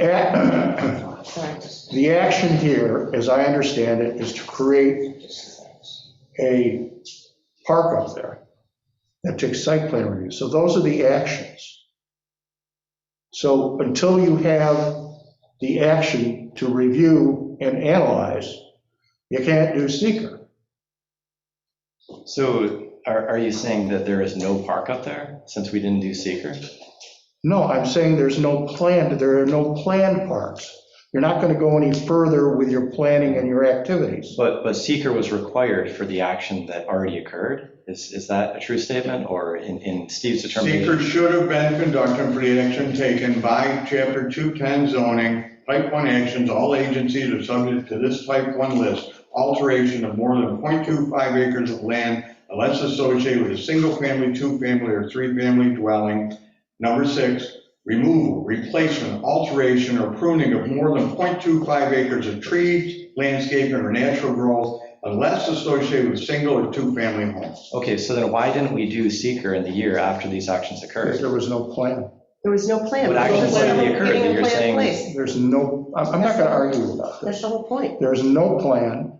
If there's a plan, that's what you review in seeker. So the seeker is not necessary since we don't have a plan in place, and it's not really a But violation. you can't take an action without a plan. Oh, boy. Hey, Scott, do you want to chime in on seeker? And because you've been through these processes so many times. Well, I think Steve said it, that if you disturb more than a quarter of an acre, in the village of Pittsburgh, you have a very conservative code. I don't see that code very often elsewhere where I can travel, but you make it a type 1 action. But what occurs to me is. Can you tell people what a type 1 action is? There's two types of actions. A type 1 action is considered by the state to be a significant action and possibly creating a significant environmental impact versus other types that are potentially less impactful to the environment. But I guess my observation to what I've seen since I've been involved is that I don't think, to Justin's question, I don't think anybody presented a project per se to the village from which you could then determine the seeker needed to happen or this needed to happen. You saw an action take place for which none of those items had happened, and that's why you're coming up with a determination of a violation. But it's always occurred to me, and I think I mentioned it in a recent conversation with people, is, who is the sponsor of the project? Who is the person who is the contact person, the liaison between the project and the board? Is the board just taking on the project and the board's going to be their own sponsor of the project? I guess I'm puzzled to know who that is. Is it the Friends of the Arboretum, for example? Are they the sponsor of the project? Are they going to fill out the paperwork? Are they going to submit it to you? Are you going to review it? Are you going to determine whether or not it requires this or it requires that? I don't think any of that happened, to my knowledge. So if there's an action that was taken, which according to our code should have triggered seeker, and that constituted the violation, why wouldn't we just do seeker on that action to get it over with and get it off the table for violations, to say that moving, so essentially what happened, and I think there's some disagreement about the facts, but we moved a pile of gravel from the area. There were some invasive species taken out, and there were a couple of trees. And, we've got pictures of those. I've done some identification. I noticed that there might have been a couple of ash trees, which might not have been in a great state anyway because of the emerald ash borer. So if we're saying there's a violation, let's do a seeker and talk about, so that we can have a clean starting place. I'm puzzled. Hang on. I'm puzzled because if I recall, you served on the planning and zoning board, so you would be familiar with the seeker process. And so with seeker, there's always a plan in front of you to evaluate and make determinations. That's my understanding. Am I missing anything here with the professionals in the room? Well, you have to have a plan. You have to present it to a board, which makes their determination. You can't just say, hey, I'm gonna do this, but seeker. So they have to be able to see a tangible plan in front of them to make a decision to do the legal documentation. And that's part of the steps that we were talking about tonight. Let's do this in accordance, just the way the town did, where you work with, a landscape, a designer, you have a professional come in, they help work with the community and formulate a plan going forward. That plan is then submitted to the board. and then seeker happens, am I correct? Correct. Because now they have a plan, we see how we all want this to look going forward. The board makes a determination about whether it's a type 1 or with a significant impact or not so much impact, a type 2. That is part of the process, and that's how we would move forward. Am I correct? Correct. Thank you. So it seems that there's an issue of whether or not you can conduct seeker on the part of the activity that already occurred without the full plan. And I insist that. There's no issue. No, you cannot. So There's you no don't- issue. You cannot. Because it would be segmentation? Because there's no plan, there's nothing to present to the board. Okay, this has been asked and answered so many times. Yes, So we have 3 minutes, right? yeah, 3 minutes, can you please sign? Yeah, sure. Okay, I just want to clear up some of the confusion here. And I'm a little bit exacerbated, I apologize, but there's been so much misinformation disseminated about the Arboretum that I am understandably, I hope, frustrated. What we did in all of our actions before we did this, while I was still mayor, I discussed and checked with Kelly Emmerich, who's the executive director of Monroe County and Soil and Water District. What we did does not require seeker. It's classified as forestry, which is a type 2 action, which does not require seeker. We moved gravel piles. Gravel piles have been moved around on that hill for 50 years and never required a site plan until this administration. Can I ask you a quick question? Excuse me, could I please Okay. continue? The type 2 action, if Excuse this me, board actually made that Please don't determination. interrupt me. Okay. The tree removals, we did not clear cut anything. We targeted ailanthus trees, which we identified as invasive, and they were spreading. And it was important to get them out because they had Dugans, a hormone which makes it difficult to plant other things underneath them. And it was a first step in mitigating the invasives that were there. We talked to Jim, excuse me, his name. I forgot his name. Anyway, Jim Engel. Jim Engel, Oh, Jim a Engel. native plant expert who we tried to develop a project at minimal cost to the village. This is the first time in the history that planting a forest or planting trees requires a site plan. He is an expert on trees, both the selection of the species and the conditions and places where they were put. The only bare earth that was created was from removing the gravel piles and moving the gravel around. I don't know why suddenly it's become an issue. The plan was the overseeding with native meadow plants would have remediated the bare earth, but that was stopped by Mayor Plummer the first day she went in office. The permaculture project that was canceled, we talked and we offered to move that to another area of the site, but that was denied. And without approval of this board, Mayor Plummer unilaterally canceled that, which she does not have the That is legal absolutely authority to do. incorrect. Well, that's what Steve said tonight. Mhm. Okay. The other thing I would like to point out is the soil in the Arboretum is sand. North of the canal, we have 70 feet of Lake Dawson sandy sediments. So erosion is a minimal area, it's entirely flat, and if you look at where the land flows, it actually flows onto the Arboretum itself, not onto another property. And, there's been a series of actions. I'm frustrated because while I was still mayor, I had accusations from Mayor Plummer's campaign. Please team speak to the agenda item. Saying I Please was speak to the spreading agenda. glyphosate. Oh, my Then God. there was false information I never by said that. gardeners saying that the trees were dying when they were not. Oh, my The God. block trail and the pile of, in November, the huge pile of mulch appeared to block the trail, which is now reintroducing invasive species on the site. So thank you for your time tonight. Yeah, thank you, Bob. Just a quick question. You mentioned that it was a type 2 seeker action. Correct. Is there a record of the determination made by the No Board of determination Trustees? is Excuse me made. 1 second, I'm still asking the question. Is there a record of this coming before the board, the previous board, about any determination? Does anybody have any record of this? Yeah, so just some history on this. This all happened in the time between, this kicked off, correct me if I'm wrong, Lily and Renee, this all kicked off in the time between the election, which was, I don't know, March 17th. March 17th and March 31st, because Elisa became mayor on April 1st. So April 5th at noon. April 5th, okay, so it was a period of a handful of days that this all happened. So it wasn't, we hadn't been talking about this, there hadn't been plans in place. It was a new idea that came before us, and it was acted on very swiftly, and we want to do it right.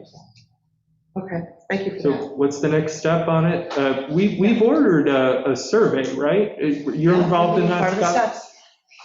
So we get that survey, then we can put a plan together. Well, yeah, I mean, I'm sure you have ideas as to what you'd like to do. Maybe you want to consider who you might use as a landscape architect.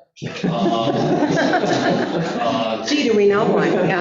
Perhaps you want to put out a request for proposals for landscape architects. I mean, I think we've got another 2-3 weeks on the survey, but you don't have to wait for the survey to get some of your fundamental items in line here, such as a person like that. And it also occurs to me that that person would probably want to take in input from the public and the board and process all that, probably maybe even contact the town of Pittsburgh and integrate with them, whatever's going on there. I think there's a lot of homework you can do prior to the survey boundary being defined. I guess that's what I'm saying, which is once again in progress. Dan, you had a So quick my question. question Frank has a. Okay, we'll get you, I'm sorry, right after Dan's and then. So my question then is, who do we think should be the sponsor of this project to help create the plan?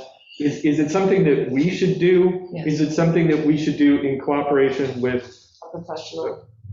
Or is it something that we should ask the Friends of the Arboretum to do and we react to it? We can talk about all I just that. want to make sure that we know who's running the project going forward. I think going forward, it should be the board, because they are the governing body, and they are the decision makers. I think any input we are seeking input from both the public and from professionals. So given what has been transpiring here, I'd like to shift direction a little bit into a more positive vein, as Scott Harder has pointed out. There's a lot of energy in this room that has taken the time to show up, to present to the board, and I'm very anxious to hear what they have to say, because I'm sure it's all positive, and I'm sure that this board wants to work with them and any other citizens groups that come before us who show an interest in their village and in their permaculture. So are the people also at home that want to speak? Yes, I do have a question from the public. Excuse me one second. Mr. Takami. Yeah, but Frank has been waiting. And then we'll. I just want to be sure I don't. Yep, okay, we'll get to, yes. Yeah, first of all. Okay, name and address, please. Oh, thank you. I was very happy to hear what was just said, because I was going to bring up two things, survey and plan. So I'd like to encourage us, push aside the past. There's a lot of hurt feelings. Okay, that's history. We can't go back and solve that, whatever is been said or done. Thank you, that's why what I'm hearing, we need the survey and we need a plan. Now, I can't finalize a plan until we have the survey, but we can go forward with the plan while the survey is being conducted. So I think your question then is, who should do the plan? And I certainly think it's good that the trustees are involved, but do you have the time and the expertise, or do you say, well, some of the trustees together with should be doing the plan? Well, and also perhaps working with a professional to help, to give everybody guidance with the community, working with the community, having input, and making sure, that we're getting the best possible plan for everybody. I think that's a wonderful goal to have Great. for our community. Determine it tonight, but I do think it's really important to identify who's going to develop the plan. Obviously, the board has to approve, trustees, but someone has to work on development, and it can be some of the trustees, it can be other people. I think that's progress, and hopefully we'll go forward in a positive way. Yes, we want nothing more than that. Thank you so much for that, Frank. I'd like to address that. I think you're spot on, and Lily, I think there is a benefit to having other outside people in collaboration with the trustees do it. It feels weird to me to have the trustees create a plan that the trustees then approve. It feels better to have an engaged community put the plan together and we react to And I it. think we're all on that page. Yeah, and, with professional guidance, the way we did with like our comp plan or active transportation plan. I think Dorothea said she had some people at home that wanted. Yeah, just one second, I think Dan's just. So I'm confused, because you just said that you think we should do it. And now No. you're saying that, I'm saying that we are the decision makers, but with the input and of the professional and assistants, whatever, residents, town, whoever's interested, absolutely. And that's what gets everybody singing from the same songbook. Yes. That's what we like, Okay, very quickly, Dorothea, and then Justin, okay. I'm going to address, apparently there was a problem with the PowerPoint slides. Apparently people didn't see them maneuver on the thing. So I will post the PowerPoint. Okay, thank along you. with that packet notice. Okay. And that was one of the questions. But the second question is, this park plan, this is Peggy Carabaras. This park plan was part of a recent comprehensive plan, which was reviewed by under seeker by then the Board of Trustees. As far as type 2 seeker determination is enforced, why doesn't this board declare it a type 2 action? Because we don't have a plan. Yes, Steve, do you want to speak to that? Well, and it's something I want to clear, and you had mentioned Kelly Emmerich, and Kelly Emmerich would have said it's not an action based on her rules that she follows. Our village has a different code. Our village code is more restrictive. Kelly goes under the assumption that for seeker is a 1 acre threshold. That's the normal threshold in most municipalities. This municipality in the code adopted in 2019 said it was a 1/4 acre. 1/4 acre of disturbance, whether you call it clear cutting or moving stone, it's disturbance of soil. 1/4 acre is our threshold in this village. So regardless of what, excuse me, point of order, so regardless of what action had been taken, whether it was under forestry or anything, as soon as there was that level of disturbance, that's what kicked us in? Removal, replacement, alteration, or pruning of more than 0.25 acres of trees, landscaping, or natural growth, unless associated with a single or two-family home. That's in black and white. It's in our code. Yeah. Adopted 11/21/2019 by this board. Okay, thank you. Okay, so I think we can start to wrap this up. Another comment, and then we want to speak with the Friends of the Arboretum and any other friends we have. Thank you. I think the focus, as has been stated, is really on finding a positive direction here. I just wanted to make one comment on the seeker issue. I do believe that while segmentation, we usually can't break up multiple things in different seeker processes, the seeker handbook is clear that when information on future project phases is speculative, future phases may not occur, or future phases are functionally independent, then it's okay to break it up. And I talked to Mr. Harder about that, and I think it's important to review that. If as that really seems to accurately describe our situation, I think we could appropriately get that over with and move on.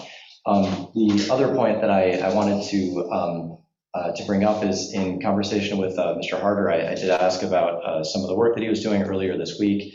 And in terms of the planning, so that we're all on the same page, he did mention that he was requested to create a map of a parking lot near the metal shed on Village Lane, which would fall squarely in the designated area of the Arboretum, based on the map and the comprehensive plan, which is referenced in the resolution. So I wanted to ask about this, and Zach, he said that you had asked him about that. Was that your own initiative? Was that from the mayor? That was my initiative, because I was kind of seeking out different methods to keep people from parking on the DPW property.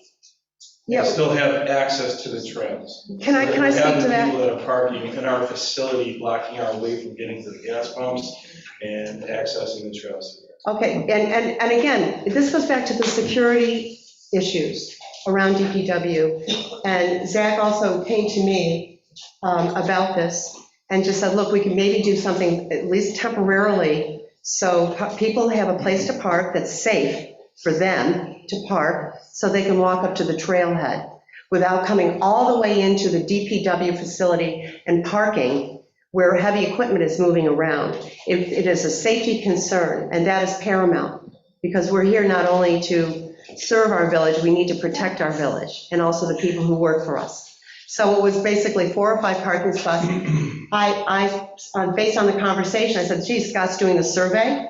Let's gather a bit of information. This is information gathering. No one's making a decision about something. This would come back to the board, as typically happens, and say, geez, we're looking at some of these. We're concerned about safety. It could be a temporary solution to what has been a growing problem with additional activity in that area by the DPW. Yeah, this isn't something that we were just going to go out and start. No. Parking lot. This was just a thought. It's information gathering. I'm not even sure why this is coming. I know, I'm not clear either, but I'm hoping this has been asked and answered, that this is No. simply information gathering. I would like to just follow up, please. So it sounds like, my understanding is that, Zach, given your role in the DPW, you are not authorized to incur these kinds of expenses for planning purposes. That would generally come back to the Board of Trustees. And so, Mayor, who approved the expense to plan the parking lot inside of the Arboretum? There is no plan. This is literally a little conceptual drawing, that because he's doing the survey, Scott, we spoke about this. Right, well, we're because of the mapping. Mountain out of a molehill. We already have that area mapped out because Yeah. part of our charge, we're locating the access road, we're locating the boundary information, we're locating the buildings, we're locating the areas that are used around the buildings, the laydown areas and such. So it's really just a question of printing out a portion of the drawing that we're working on.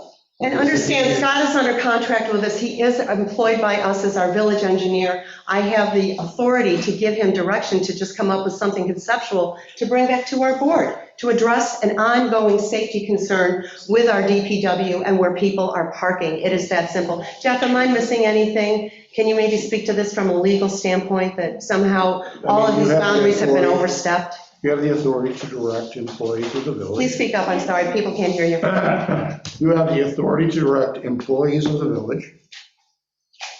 It doesn't sound to me like there was any formal action taken. This is a sketch requested by the DPW super. And I don't know. Could I make a comment? Of course. Thank you. The whole intent of the Arboretum of having a 30-acre area preserved in the walkable heart of the village, because we aspire to be a walkable community, is to allow people to walk there. The other priority is to preserve the area, its natural features, as a wildlife sanctuary and native plant. Yeah, we're aware. Arboretum. Okay.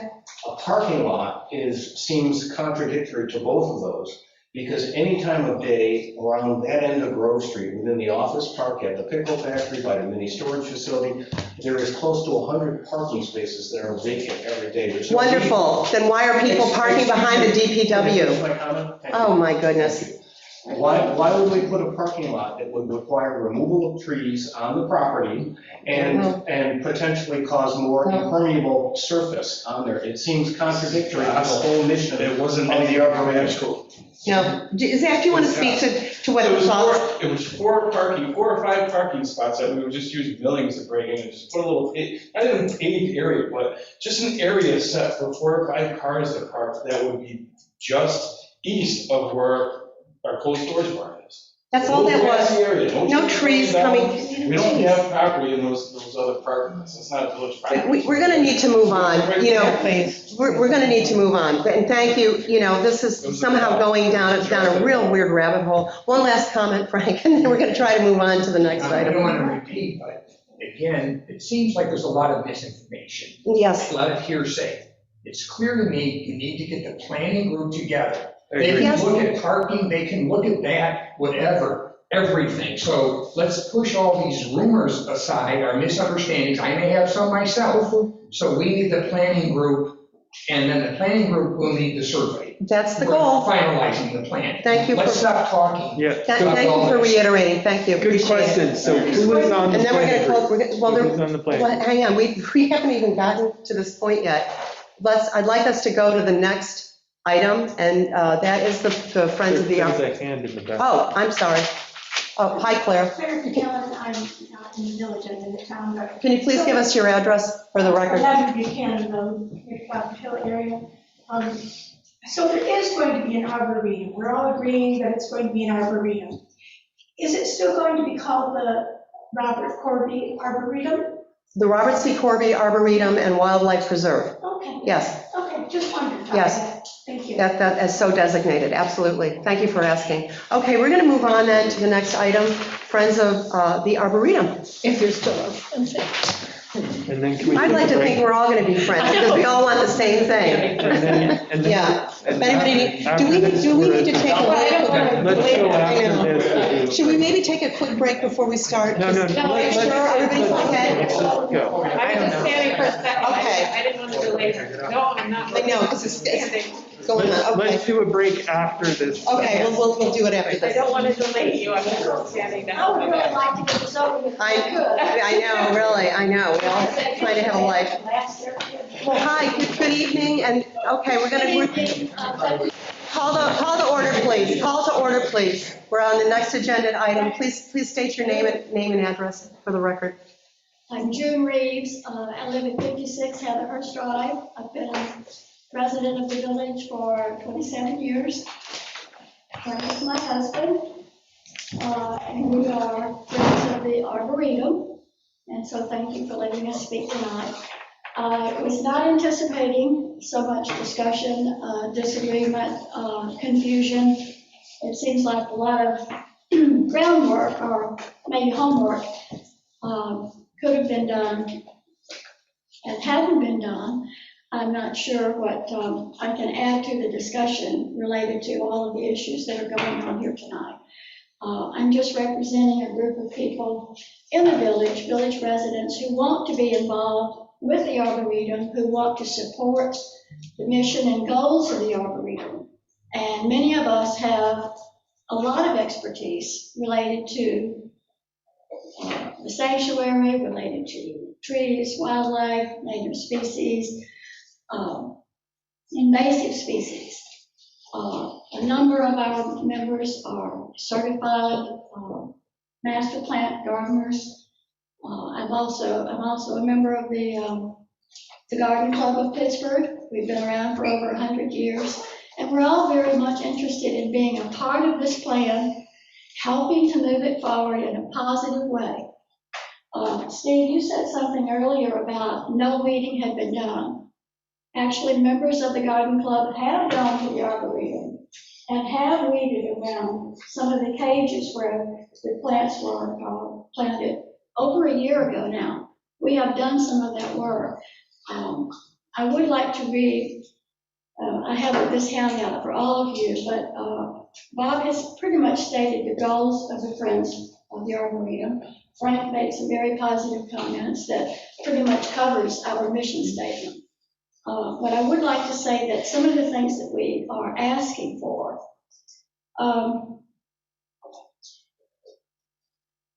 we would like to try to help the village by organizing some volunteer working parties to accomplish some goals for the Arboretum. One of them being to assist by having weeding parties around and related to cultivation of the last year's plantings, not new plantings. What was planted over a year ago and is not being maintained properly. We would like to move forward with signs at the entrance to the Arboretum. Right now, there are no signs. People do not know when they're in the Arboretum and when they're not. The Garden Club of Pittsburgh has given money to this board in order to have signs put up to designate the Arboretum Trail. They are not there. We don't know how the money has been used, if it will be used, how it will be used. But that was how we designated money for that purpose. So we're very much interested in being part of this project. We are requesting the extension and reopening of the South Trail. We would like to be involved in tagging the trees to identify those trees so that people coming to the Arboretum will be able to know what they're looking at. We have asked to do that before. We have never received a response. We are interested in removing some of the invasives, such as the swallowwort and the garlic mustard. we are able to identify these things. There are many people involved in the Friends and in Garden Club who are master gardeners. There were some uncertified master gardeners who did a survey apparently for the board only a year ago from the Seneca Park Zoo. I don't know why our resources are not being utilized. We are residents of this village. We are committed to the betterment of this village, and yet we're not being utilized at all. Our skills, our knowledge, our willingness is not being utilized. I think that should be addressed. I think it shows a lack of respect for the residents of this village and what we want to see here, not outside professionals coming in. Not that I'm saying anything derogatory about that. I'm not a master gardener myself. I haven't been willing to put in the time and effort to do that, but many of our members are. And I am knowledgeable and I'm willing to work. We're also willing to be helpful in removing trash and debris and such as that. And that's all. I mean, I have other things here, but I'm not going to go any further. I do have this handout for all of you. I would like to say that I think that the Friends of the Arboretum and the Pittsburgh Garden Club should be involved in developing the master plan for this arboretum. And thank you for your attention. Thank you very much.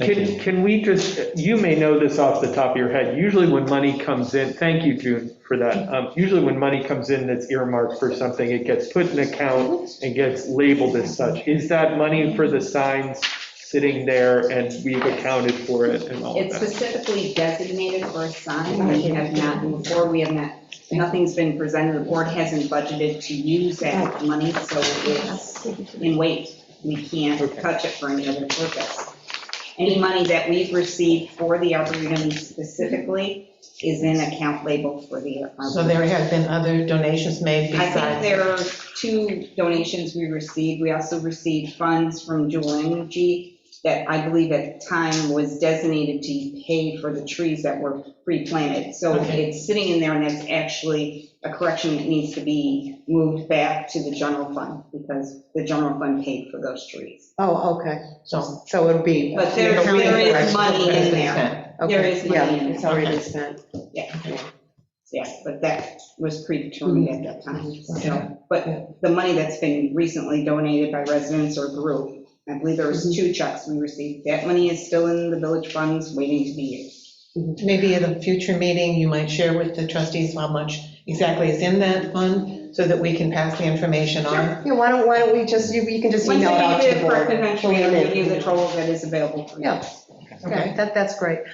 June, I want to thank you for that. And I do want to, we all want to work together. We all want help from everybody. You know, this is the last piece of land, really, in the heart of our village where we have an opportunity to do something really special, you know? And I think we're, you know, again, we're all on the same page there.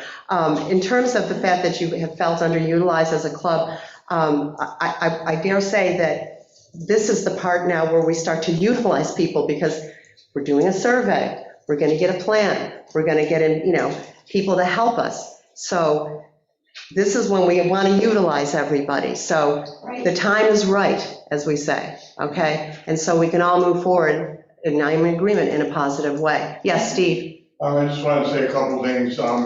Just that you're welcome to go, I mean, the club and everybody's welcome to utilize, you know, 98% of the area and care for the trees and label them and do what they wish. And the DPW has installed signs to direct you to the trailhead.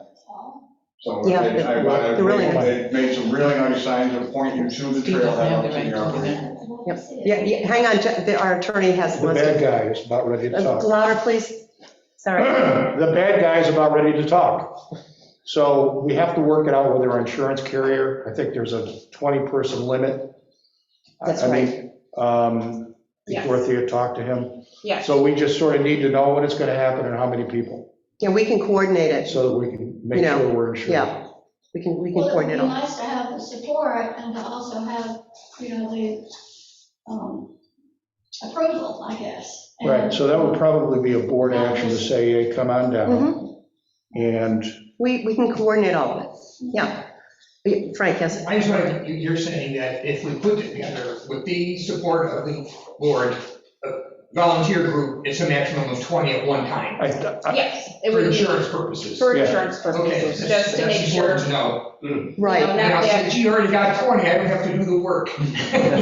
Oh, sorry, I'm 21, oops, There you yeah. go. I think that probably we would want some notice after the trustees approve the action.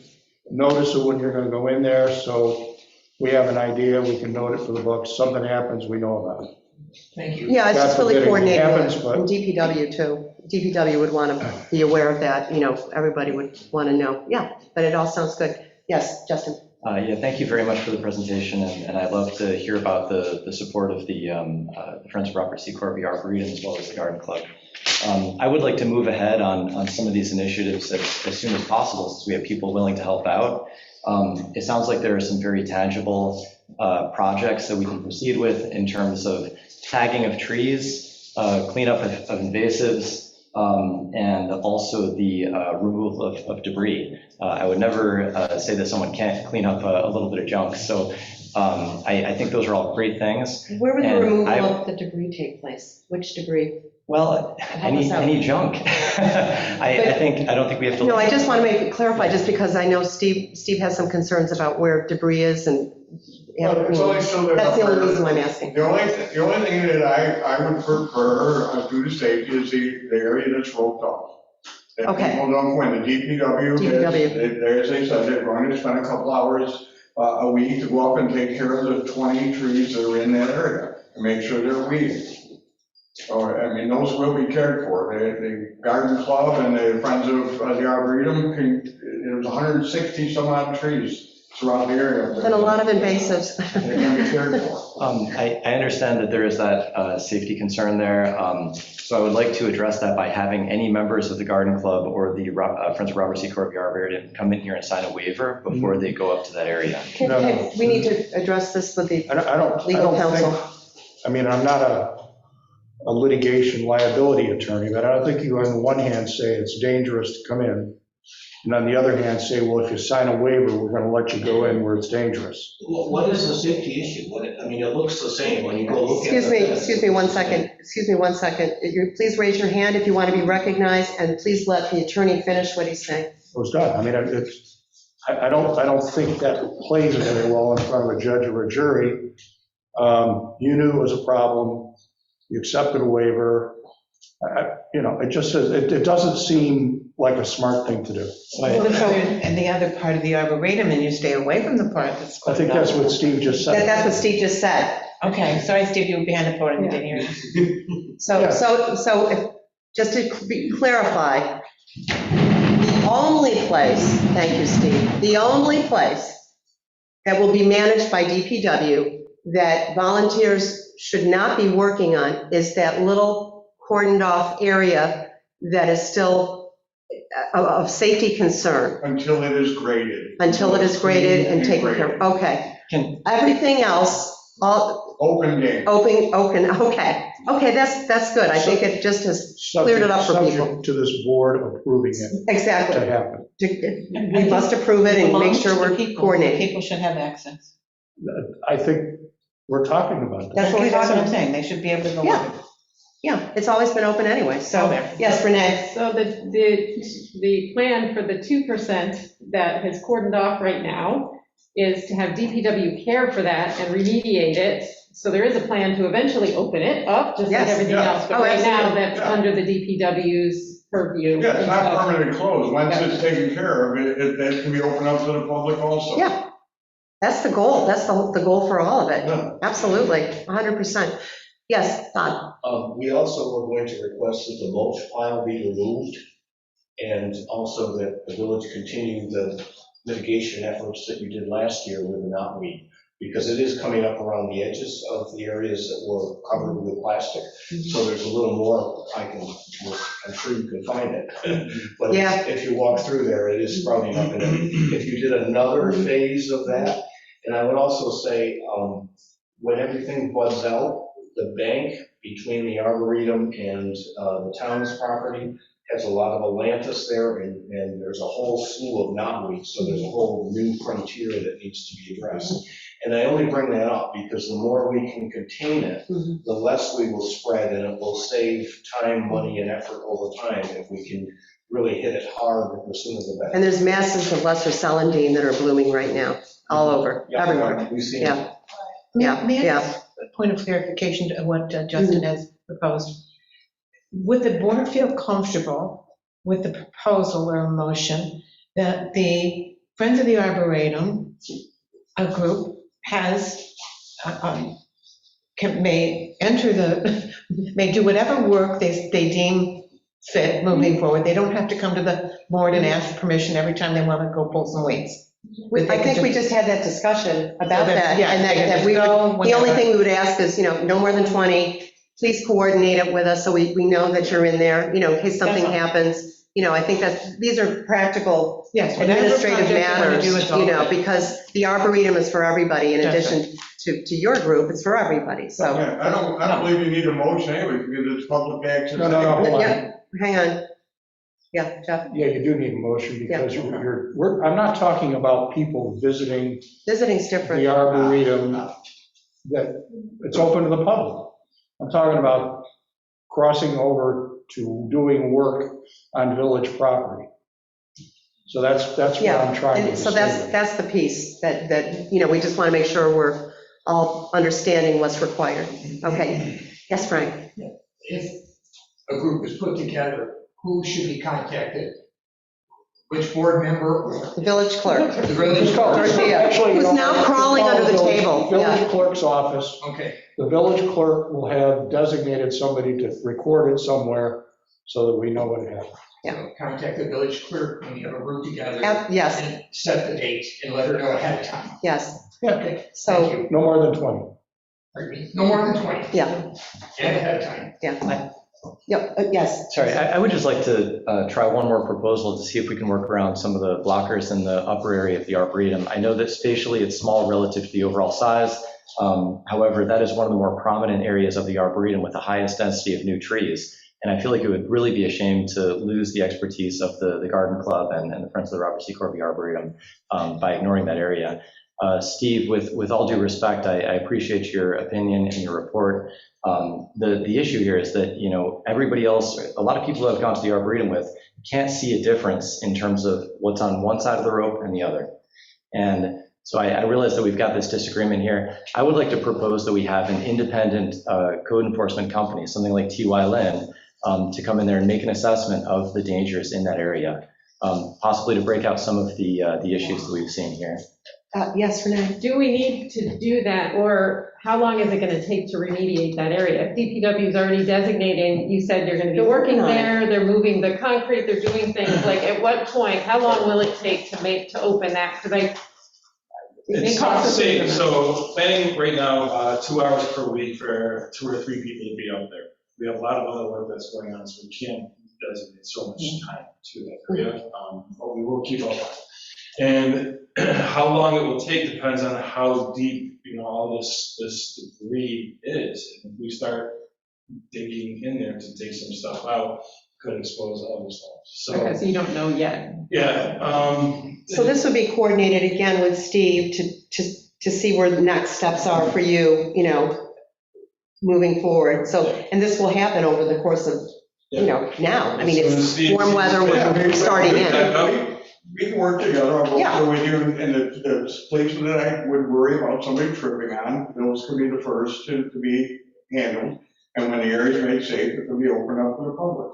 Yeah, and I think, I know you're so concerned about expenses and, the concern about the expense for, Scott maybe looking at additional parking and all of that. I think the expense of bringing in somehow an outside consultant, when we have a professional, we have remediation in progress here, and we're moving things forward, I think is a practical way to go. We're making it happen. Yep. Dorothea, yes. Yes, I have a public comment. Peggy Carabera, sorry, Peggy. Have all the no trespassing signs been removed from the Arboretum? No. Which area has been? The area that's still poured out. Okay. So those signs are just pertaining to what was identified already by our code enforcement officer. Yeah. Like you said, a very small area at Yeah. this point compared to the whole. How many trees are there in that area? The upper area there is about 4,000, then you got two areas. No, but how many trees are in that little Oh, pit? there's 20 trees in that area. Okay, there's 20 trees out of 185. Yes. Okay. Okay, thanks. No, that's helpful too. All right. Can I just One get last- yes, one last thing, clarification yep. on when do you think you'll be able to make your first pass over cleaning up some of the garbage and reassessing to see if there's still a safety issue? Going there tomorrow. So if we can get regular updates, I'd be okay with postponing the discussion of having an independent code enforcement specialist review this for the next few weeks or so until our next meeting. But at some point, I think if we do not have a definitive list of items and defects to correct, I don't feel good going into an open-ended period where we might be cleaning up forever. Okay. Pile of debris. Okay, so we have shown the plan. Yep.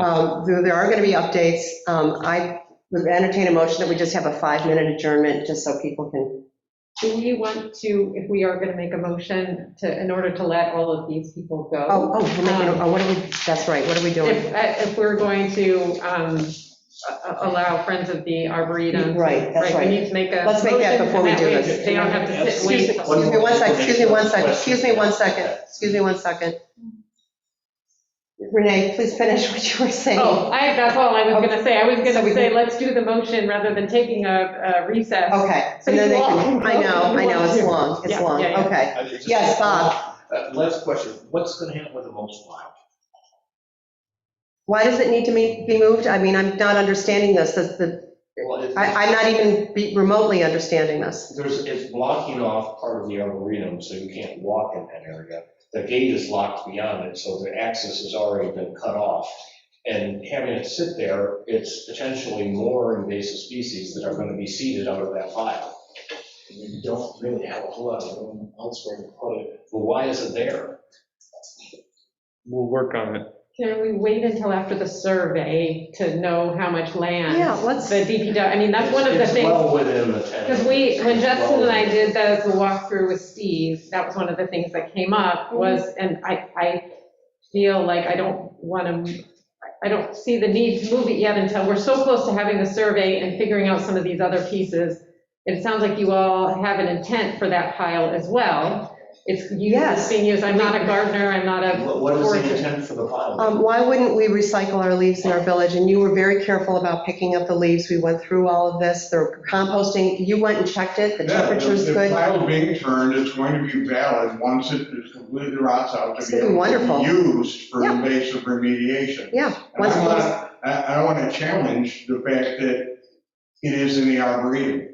Please show me a site plan We don't. that shows that's the arboretum.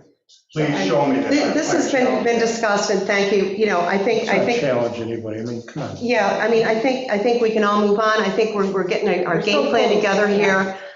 So Renee, do you want to make the motion? I will make a motion to allow the Friends of the Robert C. Corby Arboretum and Wildlife Sanctuary and the Garden Club to, what do I? And any other volunteers from our community Any who wish to work on this, To volunteer hours to weed and care for, I don't know the Tag. terms. Tag Tag trees.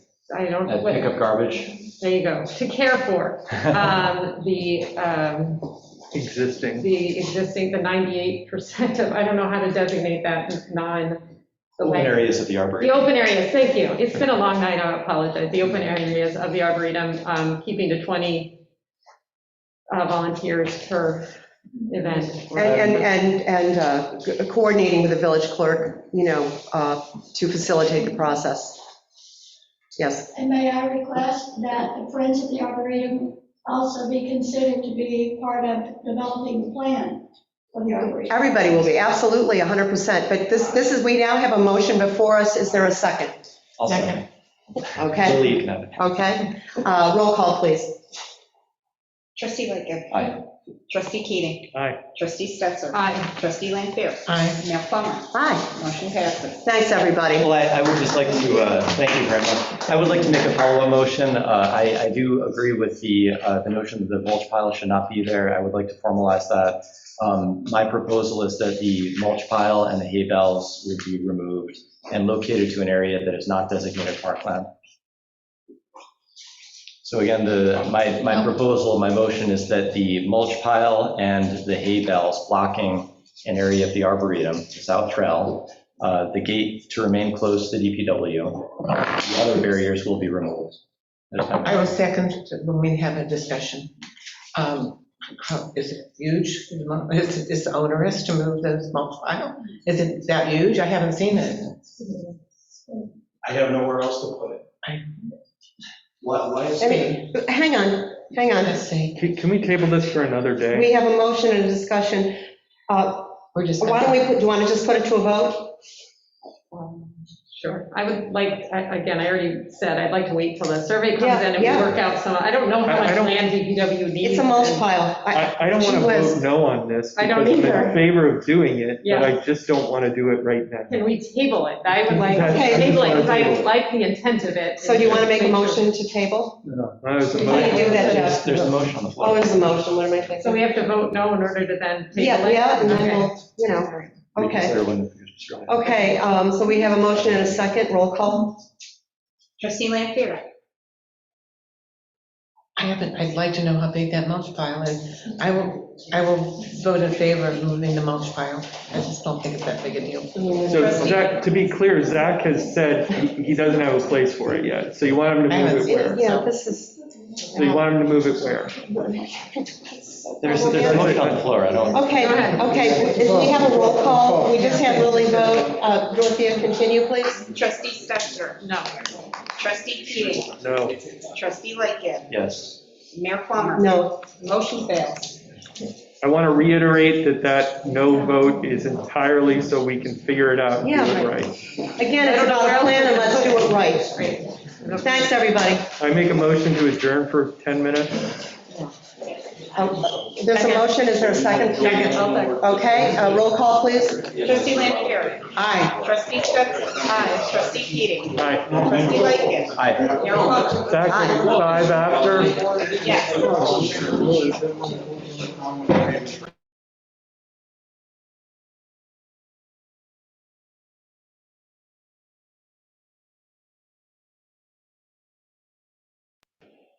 Nice. Okay, Okay. we're back. Motion to call the meeting back to order, is there a second? Second. Listen to that. They're hopping Lily, behind. you got it. Trustee Lanfair. Roll call? Roll call.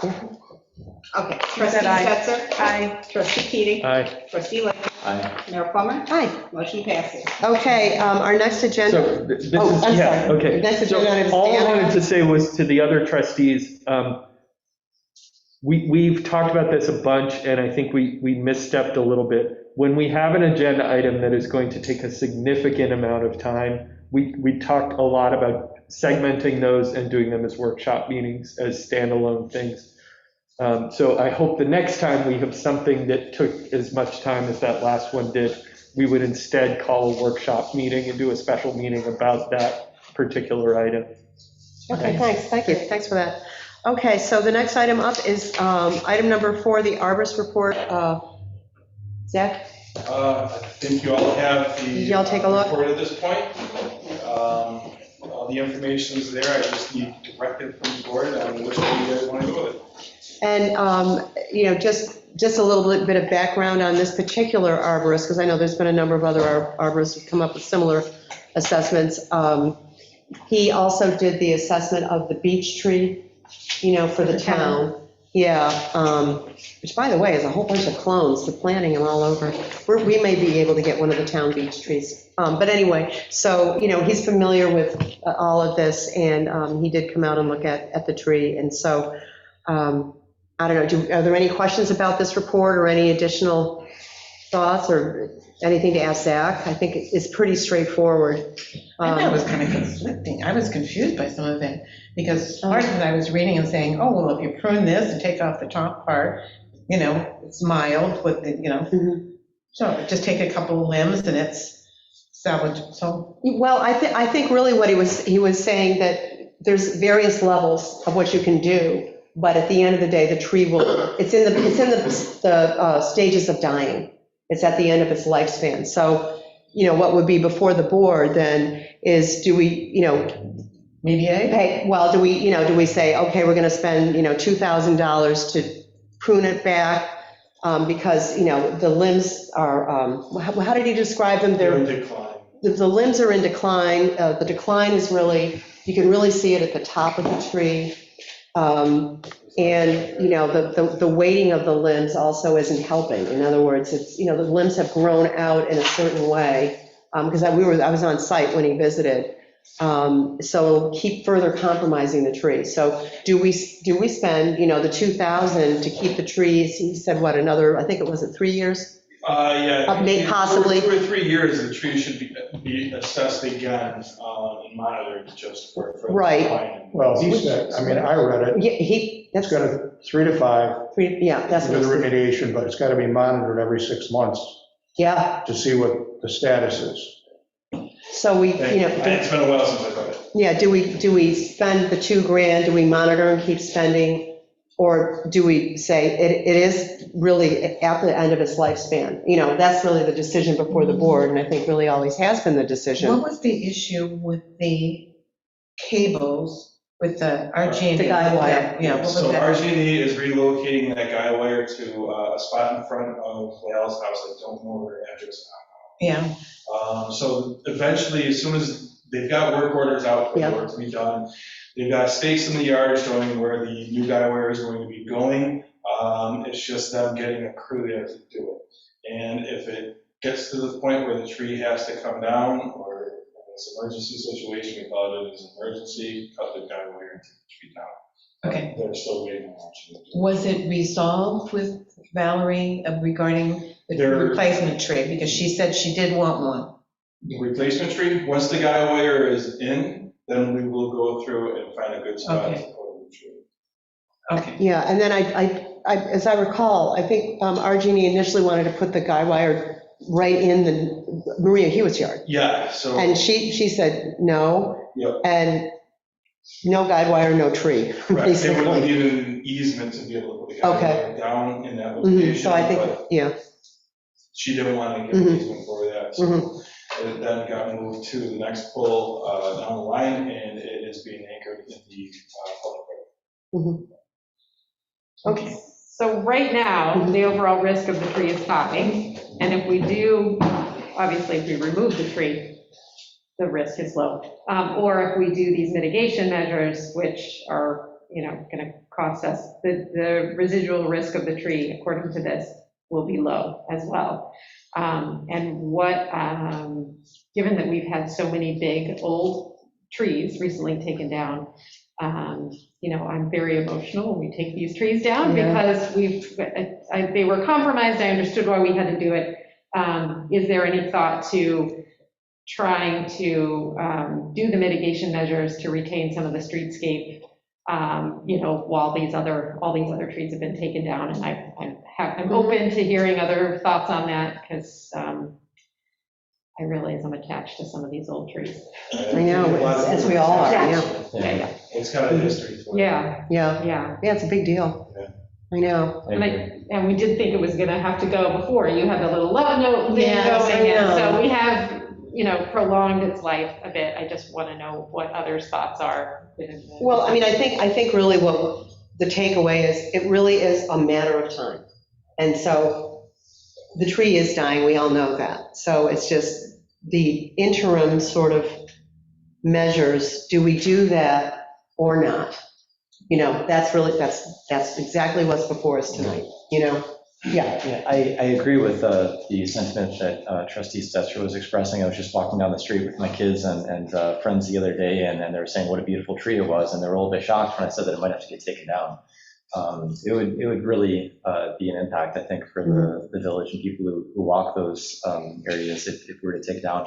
What are we looking at with costs to do the mitigation measures to get it to low risk and then do a 6-month assessment? I believe the last time that, someone quoted me on that, this is going back over a year I'm trying to and a half. find it here too. It's in here, was it 2,000? Yeah, right around between 2 and 3. 2 and 3. 2,000 to mitigate and Equivalent then, to the cost of taking the tree down. Yeah, that would be the same amount to take the tree down. That's right, that's right. So it's between 2,000 and 3,000 to mitigate, then review again in 6 months, maybe paying a little more money depending on what like a couple needs. hundred or something to assess and then whatever. Yeah, the assessment cost, how much was the assessment? It was, This assessment yeah, is $400. $400, yeah, And that needs to be done every 6 months. every 6 months. Yeah. By someone qualified. The report says every 6 months. Yeah, So I'll make a motion to perform the risk mitigation process as recommended in the document with a cap of, what was the amount? well, it's going to be up to 3,000 to prune it and take it back to where it's safer and to reduce the risk. Yes. Remember, a year from when that was estimated, Oh, right, we've got an economy that has entirely changed. yeah, maybe more. So put a cap of 3,500. And I also want to say that this was not a budgeted expense for this company. And then we would have to pay probably an additional 400 every 6 months. Yeah, but we don't have to But approve just, that. I'm just saying, Yeah. so We're I'm clear just- on that. So yeah, just- a motion's been made.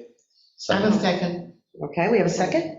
Can we have discussion real quick? Yeah, One of course. question, I know this has been on the radar for a long time, and the neighbors, I feel very strongly about the risk. The immediate neighbors, what are they feeling? Do they want to keep it? Do they want to do mitigation? Maria Howe, who the one limb is directly over her bedroom, would like to see this redone. Entirely. And the neighbor on the other side as well. Yeah. This is another, yeah. I think not everybody else really has a whole lot of stake in it, other than, the look of the tree. Yeah. But as for, the risk is mostly on just that one house. But could the mitigation include maybe pruning that back so that it stays? They did talk about a canopy reduction, which we could take that limb off completely, and I would.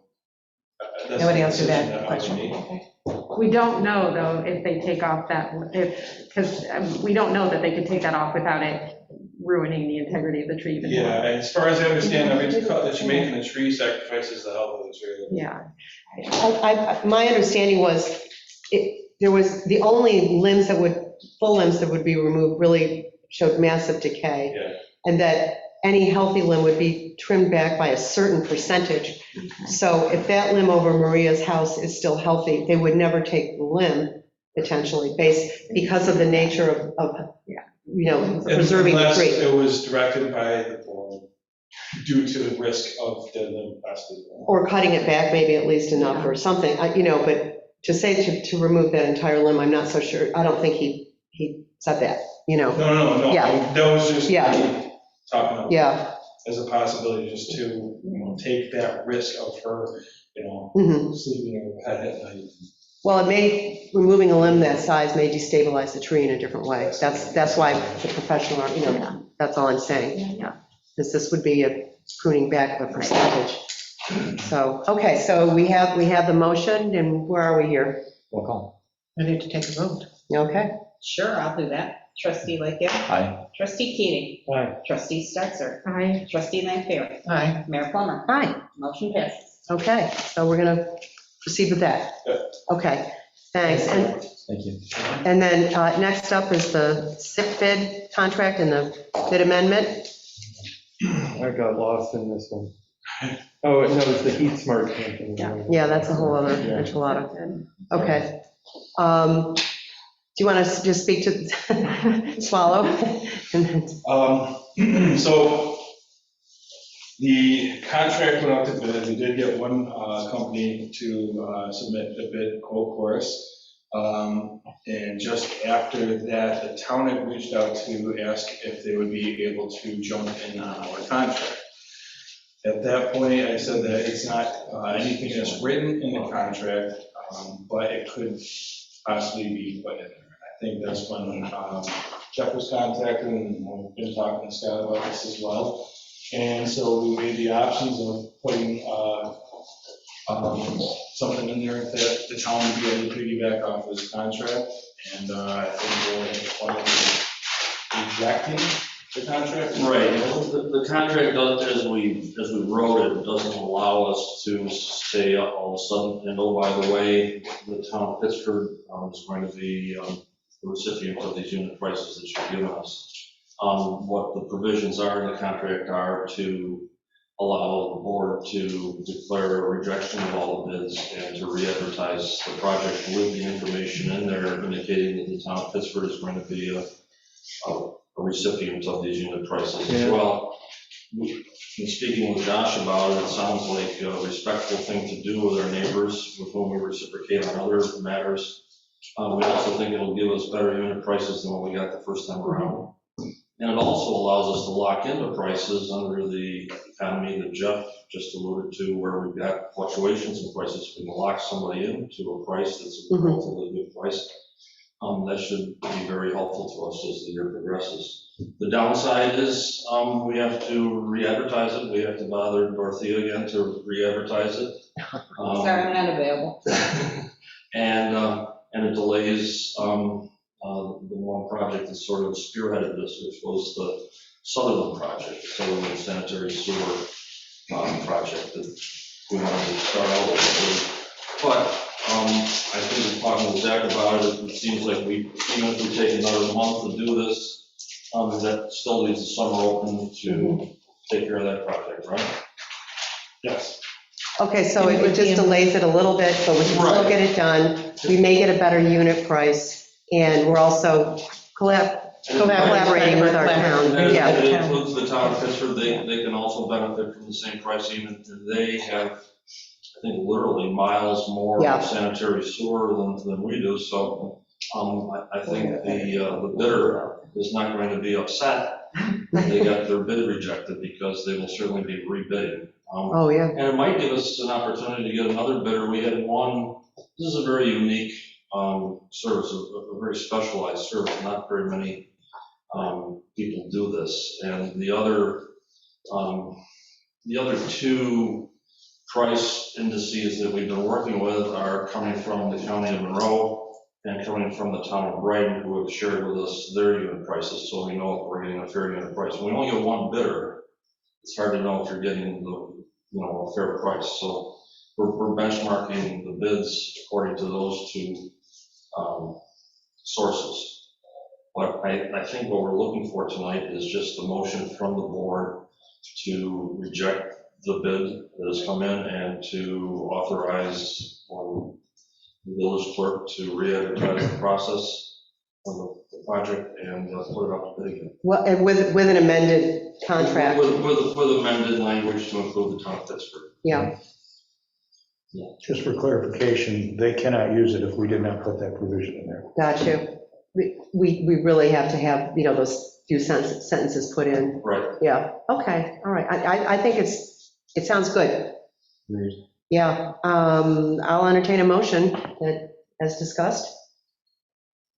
I'll make a motion to approve the amendment to the CIPP bid contract. Reject the bid. Oh, and reject the bid. Can we put those in the same motion? Yeah. Yep. Okay, we have a motion on the table. Is there a second? I'll second. This will now include the town? Yes. I'll second. Okay, roll call, please. Real quick, I want to clarify, the board has to agree for the bidding dates. Oh, So- that's right. That's right. Thank you. Yeah, no problem. So since I'm going to be out, I got to give time for Jeff to get the tantrum fixed, or updated, not fixed. It would go out to bid, it would hit the paper on the 26th, meaning at least 2 weeks out, so that would mean a bid opening of June 9th. Okay, so I would say June 9th at like 12:30. Okay. Okay. That's civilized. And when we reject the bid, can we let whoever this is know that we're doing this? Okay. Yeah. Great. So then that would give Scott and Zach time. Our next meeting we don't have another meeting until July 14th. Yes, so unless the board schedules a special meeting. I have no problem scheduling a quick special meeting to move it along. Depending on the number of bids, they can let me know and we can set it within 3 days. We're still trying to set up a DPW workshop meeting. We're actually going to do that at the same time. Okay, If you wanted to do that workshop 2 for 1. on June 23rd, I can tell you that date's open because that's our normal meeting night, but we're in summer. June 23rd for people? Would that give you guys enough time to review the bids?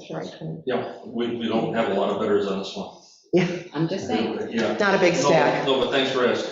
Okay. I believe I will be unavailable on that date, but I think that's. Are you available? Yeah. Do we have a quorum? I am a maybe because all my family's coming in that night for graduation. Oh, congratulations. Can I ask a quick question and maybe we can, 22nd. how quickly can you guys review the bids on June 9th? I wouldn't be helpful with Couple that days. meeting if you're I'd say 2 voting days. on 2 days? the CIPP. Oh, that's I would- right. I was Just think there's a meeting that night, Yeah, so it has to be. put it forth. I guess, we've sort of done a dry run on this, haven't we? So, Yeah. Okay, let's shoot for that. So what are we shooting for? I'm sorry. I'm trying to save a meeting. Okay, So what I'm saying is that we get the bids in, so I'm going to change the bid timing. okay. Let's make it 10 a.m. Okay, That gives you guys more time that day to review. They're going to review the bids. I see. If the board okay, that won't be in your packet, will be on the agenda to award the contract, but they can make their recommendations to the board that night. Then you guys can award the contract if they have. They'll On the crunch it? Yeah, that, I think helps out with the time schedule. The time. Construction time schedule. June 9th is what you're talking about? Okay, Yeah, that's so- significantly Yeah, early. that's better. Yeah. Yeah, we'll Yeah, and do then the they bid should on have the a time 9th, thing. and we'll do the award. The only thing is I'm not going to have paperwork for the board. Okay. Until, But we as soon as I understand. have paperwork or something to the board, Right. I'll get it to you, but it might be at meeting time. Okay, okay. Dorothy, did you press record again? Yes. Okay. Okay, and so the date then in the motion, The bid opening will be June 9th at 10 a.m. okay. So that is added into the motion. And then there's going to be a village board meeting on That night. Mhm. Right. Okay. Regarding CIPP. Yes, Yeah, to award that Well- contract. That's a regular. it's regular meeting. It's a regular meeting night. Okay. Yeah. So there'll be other things on the Yes. agenda. Yeah, Yeah, Yeah, Okay. I'm trying to so save even the if you meeting. have to she was trying to recuse. save us an extra meeting. Actually, I'm trying to save myself. Gotcha. Save herself an extra meeting. So that means you can go to the beach. Okay. Okay, we have a motion with the date. Did we get a second?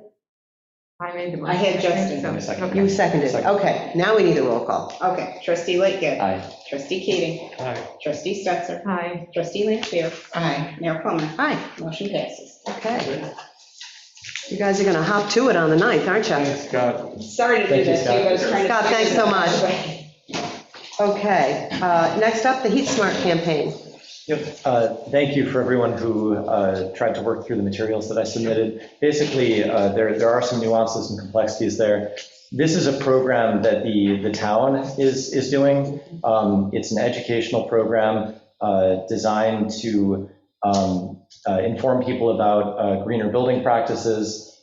Specifically, it's aligned with some of the CEC and the CSC goals where we can get points that eventually get status levels for grants and that kind of thing for informing people about environmental issues. So in this program, the idea is that, and a lot of this is done for us by the town, since they've already dedicated some resources towards this. They're going to educate people on social media in terms of things like energy audits and the benefits of better insulated windows, that kind of thing. If we sign on to this, they'll give us some pre-canned material, and we can basically copy and paste to Facebook and that kind of thing. And then what we have to do is to get the points through those programs. I have the numbers here. 5 people need to sign up to get an energy audit. which is something I believe we've done at Village Hall too, and I might be interested in one of those for my house. So 5 people have to sign up to get an energy audit. We could all sign up. Exactly, we got it done, yeah. And 3 people need to purchase something, which I believe is defined as, higher efficiency windows, Yeah. that kind of thing, installation, extra installation as a result of the audit. So if we do that, and we've got until December 31st, 2025. Yep. So we basically piggyback on some of the stuff the town is doing. If we hit that mark, we get points and we do better towards our goals and maybe get more grants. Yeah, it's great. It really Yes, is. Any questions? Yeah. It's great. And, Steve's not here, but he's been accumulating all kinds of points for this. And so we already have, not the portal set up, but we have the whole link set up, to just dovetail right with this, with all the other programs. So it's perfect. So I'm excited about it. As far as an action item on this, if we do adopt this, Spencer Bernard, I guess, is the point person at the town. So Dorothea, or a staff member, as you choose, could reach out to him just to find out. There's a scoping document that has to be submitted. Most of it, the town example draft document is there, and that needs to be submitted by the end of the month. They're submitting that by the end of the month, and I think if we could do that, that would be great too. Hopefully their draft document gives us the inspiration to fill that out correctly. They would also like to list us as a partner in this, so I think that has several benefits. Anyway, there are a couple of other details that I can go into now, or we can just talk maybe on the phone. You may be offline, just because of the hour and we're trying to cover stuff, but it's great. So I would like to make a motion to adopt this program and partner with the town as described. Is there a second? I'll second. Okay, roll call. Quick question, what, is there any cost? There's like not even. My understanding is there's no cost Okay. other than some staff time to file the scoping document. Okay. And there are going to be a couple of events, maybe at the library. I think the date's still being determined. I don't know if we would have to go there or if they can just refer people in the village to us to decide on the form they got. Yeah, it's completely geared to a positive outcome, for communities, because, we want to have better sustainable programs. Okay, so roll call. Trustee Lanfair. Aye. Trustee Stetser. Aye. Trustee Keating. Aye. Trustee Lightgev. Aye. Mayor Plummer. Aye. Motion passes. Great, and thank you for bringing this to the board. And could I ask that next time we not get 106 pages of material? It's overwhelming. Well, there's 2 things there. It's So, overwhelming. I know it is. I was requested to send you the report. Okay, So, so I'm requesting whoever sent 106 pages worth of reports. Well, the energy audit wasn't 106 pages. yeah, it was. Was it? It's huge. Oh, you know what, I read the summary. I thought you were going to send the summary. Oh, my The gosh. whole thing. I apologize. That is the energy audit that the Golisano Institute for Sustainability did of our building. Oh, did they? Yes, and so I didn't, I had read the summary, and that was my I mistake. sent it off. Just, because if you want to see the whole report, you can come in and read it, or if you want to, fall asleep, you can read it. Yeah, because it's great feedback for us in terms of things we can do, in our building. Yeah, so anyway, but if the hour is late, and we can maybe circle back to that at another time. Okay, let's see, DOT, the easement paperwork. So the Department of Transportation is taking some property from two pieces of property in the village. On one of them, we have a monument, on the other, we have a bench. They need us to agree that they can do that taking.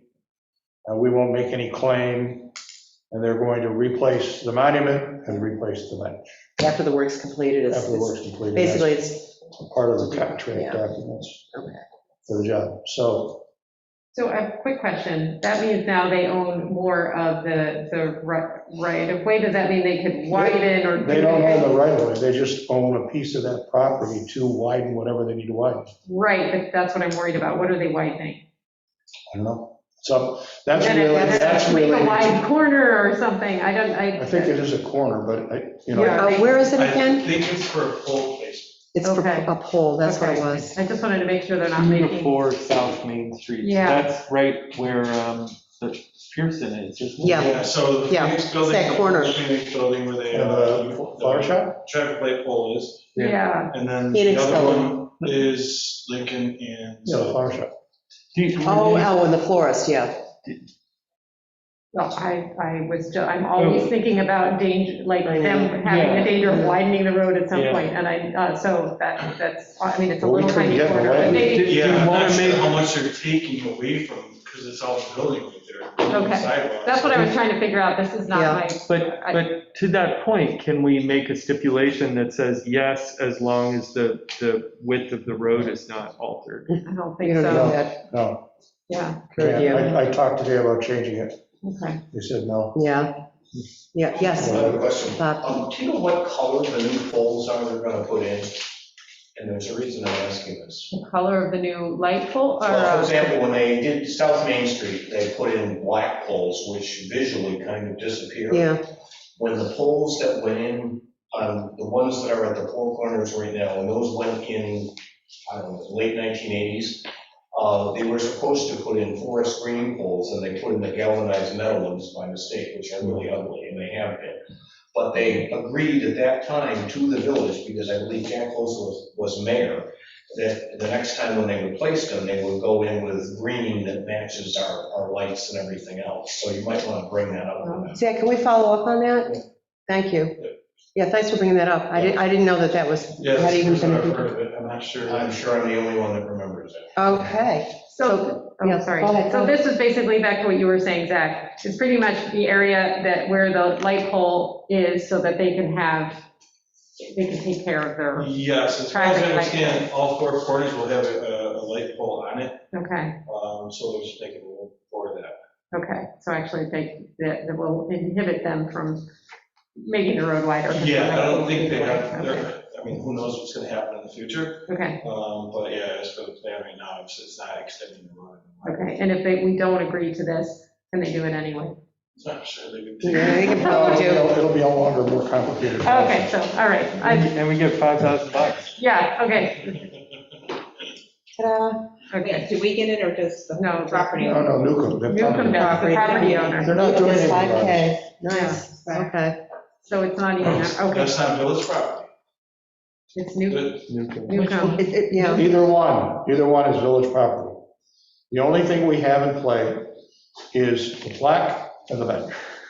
Okay. So it's not even our decision, it's our decision around the plaque and the Pretty much. monument. Right. Okay, all right, that makes You it could easy. speak to that, what's that, the village property going into the front yard of the Phoenix building extends pretty far into that. Yeah, no, I was looking at the map in the packet, and I don't think they have the boundary in the right place. I asked Jeff about that. I remember you We told asked- me that a we long asked time ago. Scott, What? And then we ran it by Scott. Yeah. And? It was fine.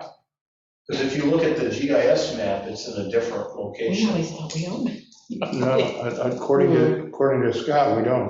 Ooh, The other thing, and just another suggestion, you might want to just put a orange cone where they're proposing, you can tell from the drawings where they're proposing the new pole. The view coming up North Main Street of the facade of the Phoenix building is pretty important, so you might want to just know ahead of time where it's going to fall, so hopefully it doesn't. In terms of the view shed with the building. Yeah. When I talk to Kevin. Let's coordinate that. The DOT, I'll ask him Yeah. about the colors of the poles and also the place that you should. just to put a marker in that front yard to show where it's going to be. All right, Thank so you. Okay. I'll make a motion to approve. Authorize the mayor to author- sign the document. Okay, that's the motion. So moved. Seconded. Roll call, please. Trustee Lightgev. Aye. Trustee Keating. Aye. Trustee Stetser. Aye. Trustee Lampier. Aye. Mayor Plummer. Aye. Motion passed. So one more question, so the money that they would be offering would be going to that property owner? Yeah, we don't- So is it the same situation with the property owners down on North Main by Elm and Lime? Mm-hmm. I don't know. The Yes. village didn't have to pass any, I don't know anything about We didn't receive any information about that. that. Did we? I don't. yeah, they took over, I think it's like 200 square feet of property on the house that is on the northwest corner of. Yeah, that's Lou Cipro's house. Who used to be the real estate office? No, it used to be, I think Lou Cipro lived there. We only got the two. It's right on North I'm pretty Main, sure all on of that those corner. properties down on North Main on the west side of the road have lost some real estate because of this project. If we didn't have any plaque, any bench, any property. So it's just because we have some property. Right. Yes. Right. Right, and their deal's with that homeowner. Yeah, okay. Next up, update on the North Main Street Bridge project and everything else that's happening. But I feel like NICEDOT sort of airdropped on our entire village, you know? I mean, they're doing, it's just, everything's happening. Yeah, they're anticipating another 2 months of work. That's it. Wow, Yeah. wow. 2 months instead of 12 weeks. Well, they gave us the big Yeah, they window. At this point, they're already a couple weeks into it. Yeah, I think is how they're looking at it, so I don't think it's going to take them as long. that's awesome. Okay, Just okay. waiting for it. But, I mean, it's good, right? And they have an update since our last meeting, in case anyone is still hanging in there with us. We said the trail under the bridge would not be closed, or it will remain open for the project, and that is true. They're having to close it off periodically while they're doing some work under there right now, and they have a crossing, a flagger up there to that's help right. people cross, but it's open on the weekends, and in the evenings, it's just during work hours, they temporarily close that, just to keep everyone safe. Yeah. And I think Dorothy thanks. is putting something up on the Yep. website or whatever, yeah. Yeah, so we'll let people know. Yeah, what did they say? It was like just intermittent, Yeah. depending on what they needed to do. So it's not permanently closed for the And you entire can still project. cross, yeah. Yes, exactly, you still have access. Anything else on that? I think that's kind of it. I mean, they're just starting in. Yes, Dorothea? Real quick, there was something from the chamber about an update from DOT and the projects. Oh, yeah, they're hosting something. Oh, yeah, neutral ground. Oh, yeah, oh, you were, No, is that for the, I was confused. I know. Were they Apparently inviting it's for us? the public, well, they Because put it it to said their members RSVP. first, Okay, and then anybody else. so anyone from the public needs to RSVP that would. Right, you need to RSVP. Okay, but we if you can want. share that. let's post Okay. that. Okay. Yeah, we'll post that. We can post that tomorrow. Yeah, They said it thanks for was remembering filling that. out. That's right. Okay, great. Can you please post it with a picture? Yeah, anything written down anywhere in the documentation about. Yeah, just go find something on Google. Well, it was before I was mayor, so we'd have to look, we'd have to have. so- Okay, so the next item up is the customer satisfaction survey. Okay, so that was something brought up, I don't know, but like 6 months ago, 4 months, whatever, or 800 years ago, feels like. And I volunteered to kind of look at what other municipalities do. The goal is to just have like a quick survey, whether that's 4 questions or whatever we come up with whenever someone goes through our application process. At the end of that, so whether they're putting on an addition or doing whatever, at the end of their whole process, giving them a quick survey. We may decide to do it online or not, or just a paper survey, to solicit some feedback, to know what we could do better, what we're doing right. So that I circulated a super early rough draft that was based on some other village, I can't remember where I grabbed it from, but just to give us an example of some of the surveys that are out there. And I wanted to know if you all want me to continue working on this, and I'm taking feedback, I sent you a draft, is this something we want to do? And do we want it to be one big, or not big, but one survey for the whole experience, for the whole application experience, or do we want to be able to parse out which board they worked with, or how do we want Yeah, to? when I was at NICOM, I was talking with some other villages about it who have these little follow-up surveys. They say basically once, the application is closed out or whatever, the transaction was, it's just immediately sent to their email, like the next day or something. Okay. Most villages had no more than, I think, 5 questions and then a little space for comment if they Okay, wanted to perfect. comment. And I wrote down, I can't think of the villages, but I wrote it down so we could Okay. even reach out if you wanted to. Yeah. and get Again, this. and they said it was great. It was just sort of quick feedback. You can kind of tweak things, how we doing, that kind of thing, for all boards. So it would be, I Would be think, for our us, board too. It would be Yeah. for, how are we doing? And thank you for putting this together. It's helpful, I think, and I think it's a good thing to do, to get the feedback from our community. So why don't I make that my action item? I'll follow up and just toss Okay, that because they back may to have you. a better template. It's Maybe they something have a talked little about it. something. Yeah, the 5 yeah. questions would be awesome. Yeah, and it was also, it was sort of, for lack of a better term, generic, so, you just, and I think you did that, it was like, were you before the PZBA, you check it, or, And then it was just one survey essentially that would just go to everybody, so pretty easy, and it would just be tracked. So I'd like to push back on this a little bit. I don't think it's a valuable use of our time and resources to do this.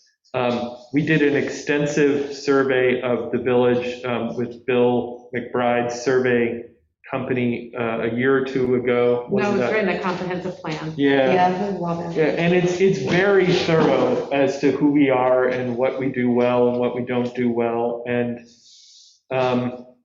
so we have a tremendous resource in that.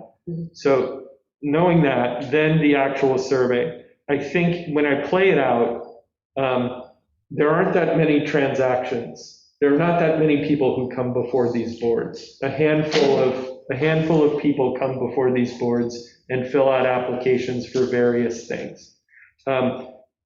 If you then send them a survey, if their application was granted, they're going to say you did a great job. If it was granted, but it was a real pain in the neck, they're going to know that you're going to know it's them, that it's not going to be anonymous. And I worry that you're not going to get very good feedback on it. I think it will take a lot of time for us to do it, and I'm not sure, given that we have this incredible resource of a very thorough survey, I don't see that we would get a lot of juice out of this. I think the survey, thank you for that. I think the survey that was done sort of addressed other aspects of feedback from villagers. I think this is just specific to going before different boards and what your experience is, and helps us tweak things, maybe make things a little bit better in terms of process.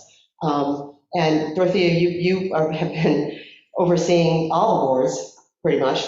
And so the number of people and the agendas, I'd like you to speak to that. And if Steve were here, he would too. It really depends on the time of year, but Yeah. right now it ticks up. So it's been good. You can have 5-6 people a night on an agenda, or Minimally. Yeah. So 5-6 people a month, and then we send a survey to those 5 or 6 people, and when you get the results, if you then correlate it to whether their application was approved or denied, you'll see satisfied or unsatisfied. I think you could say that with almost any survey. Yeah. How do you know if the changes you've made are working? I mean, It's an opportunity to hear from people, and I thing. think that's good. I'm sort of neutral on this, so Yeah. if we don't want to do it, that's fine, but. I don't know, I think it's a good thing, and when I did speak with other, mayors, they all liked it, and it would just, the village clerk would just keep tracking it, and there'd be a report basically given every month, or, that kind of thing, or every couple, I can't even remember what they said, but I think it was like a report, you would just track it, so it's not identifying people or pulling them out or anything like that. It's just ongoing feedback. I think you also could target, like HPB, we just did a major change with the application process. If you want to know the application is, it's people ask how easy it was to fill out the application. Yeah, was it a little better? I mean, you're looking for specific information mostly through it. Are the improvements you're making or changes you're making working? Or are you getting consistent feedback where it's like, gee, we need to make a few more changes, maybe we do need, to take another look at something that we're doing with maybe an application or something like that. Yeah. When you bring, let's say we move forward with this, we should also at the same time, I think, come up with a process for dealing with the survey and who is responding and who's determining, who's assessing the information we're receiving and reporting back to the board, and then what action items do we want to take, if any, regarding the survey. So we probably want to talk about all those things as well. Yeah. Not that they're just not falling into a vacuum. Right, to Dan's point, it's extra work, and do we want to, is that something we want to put our energy into? Well, if it's an online survey, and, that, depending on how it's set up, it just collects the data. I mean, it's of 4 or 5 questions, I think, I think it would be of value, just to kind of see where we're at. I mean, I can tell you, I've gotten feedback directly from people on things, and I thought, that's what prompted me to even talk to the board about it, let's see if maybe just a little mini survey would help us. That's all. So should we get the questions from your other? Yeah, why we can make that an action item, I can follow up on Send that it for around sure. and we can see if we want to Yep. proceed after that. See, okay. Just one suggestion. Oh, yes, Bob, I recognize you. Corby, 7 Washington Avenue. I would talk to Bill McBride, because he's so knowledgeable in this area, he could give you some parameters so you have an effective feedback and. That's good. That's great, Yeah, thank because I you. am not an expert. We can reach out, thanks so much. Okay, moving on, code updates. So the reason this was on here, and I wish Steve was here, we've been wanting to get a list of items from the code revision that we were considering changing now that we've lived in it for a while. And Steve has had a really hard time getting people to work with him on that. Not people on this board, just people out there. And he's got a list, and I just genuinely think we should just start with that list. Those people have been given a lot of chances to give feedback. They haven't, and we're just doing nothing. So I'd like for Steve to present his list, and then I think those people will then contribute. And let's just move forward. I just want to move this one, because we've been talking about it for a year. Steve feels the same way too. I talked to him about it today. Yeah. He's in the loop. Yeah, just on that issue, I have looked at Steve's list in the past, and they're mostly just corrections in the code. Yeah. Kind of low hanging fruit. Let's get it going. Yeah. And this is not meant to be a huge project. This is Right. meant to be a handful of things. and Yeah. let's just- Better simply Let's fit. tweak it and move forward. Okay. We're not trying to rewrite the code. So that we're saying for the next meeting. Yeah, so why don't we put that, why don't we, We'll have Steve we'll have present. Steve present, yep, okay. And send around his list so we can have a look at it. Yeah, let's just start in, Yeah. absolutely. Okay, item number 11, formal staff reviews. Okay, yes, we're going to start doing that process. Means that they're going to find a document that can do reviews without rating people with numbers and letters. I think that's I don't like that process. I think we can do better. So, and then we'll pick up the reviews and the next month or two here.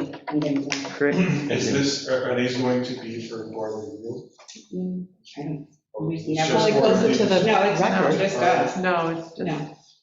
It's just for our own. for continuous improvement.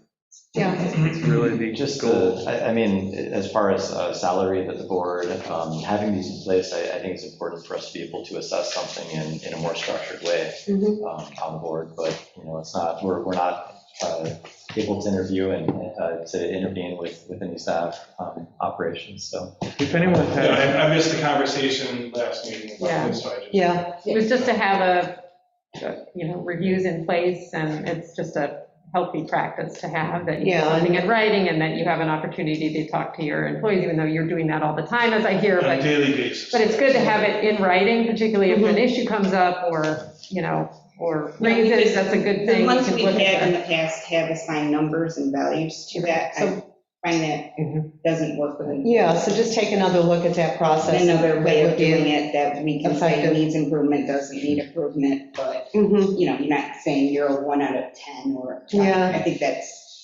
no. Yeah, yes, Justin? I think that's all great, I appreciate it. The only thing that I would add is, I don't know what the union contract specifies, so if they have something that requires extra attention to reviews, then we should. We'll review the contract. Yeah. We'll put it all into place, but me and Zach will work on that and get it going.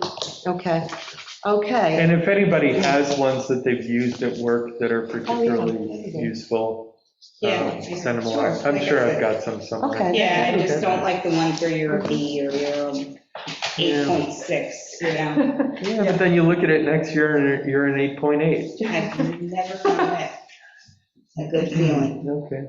Will the department heads be reviewed or something? Oh, yeah. Yeah. By Everybody. The mayor, I believe, is responsible for the department. Yes, heads, you so. do. Yep, that'll all happen. Okay. Do we in turn get to review board members? I think that'd be good. Why not? I think all input's Well, good. 360 reviews, yeah. Scale of 1 to 10, right. I will not be reviewed. You understand me? I'm marking it. Okay, unless Joan does it, in which case.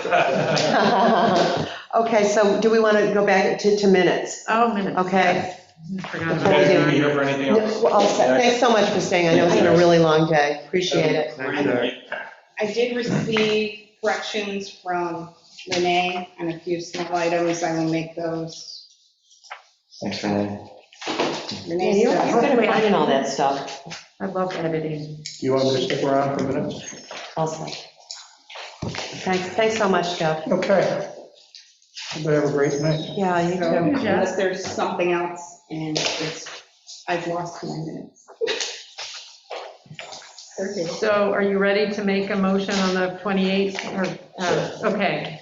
I'll make a motion to approve the March 28th minute meetings as amended. I'll second. Roll call, please. Trustee Lightgev. Aye. Trustee Keating. Aye. Trustee Stetser. Aye. Trustee Lampier. Was I here at the 28th?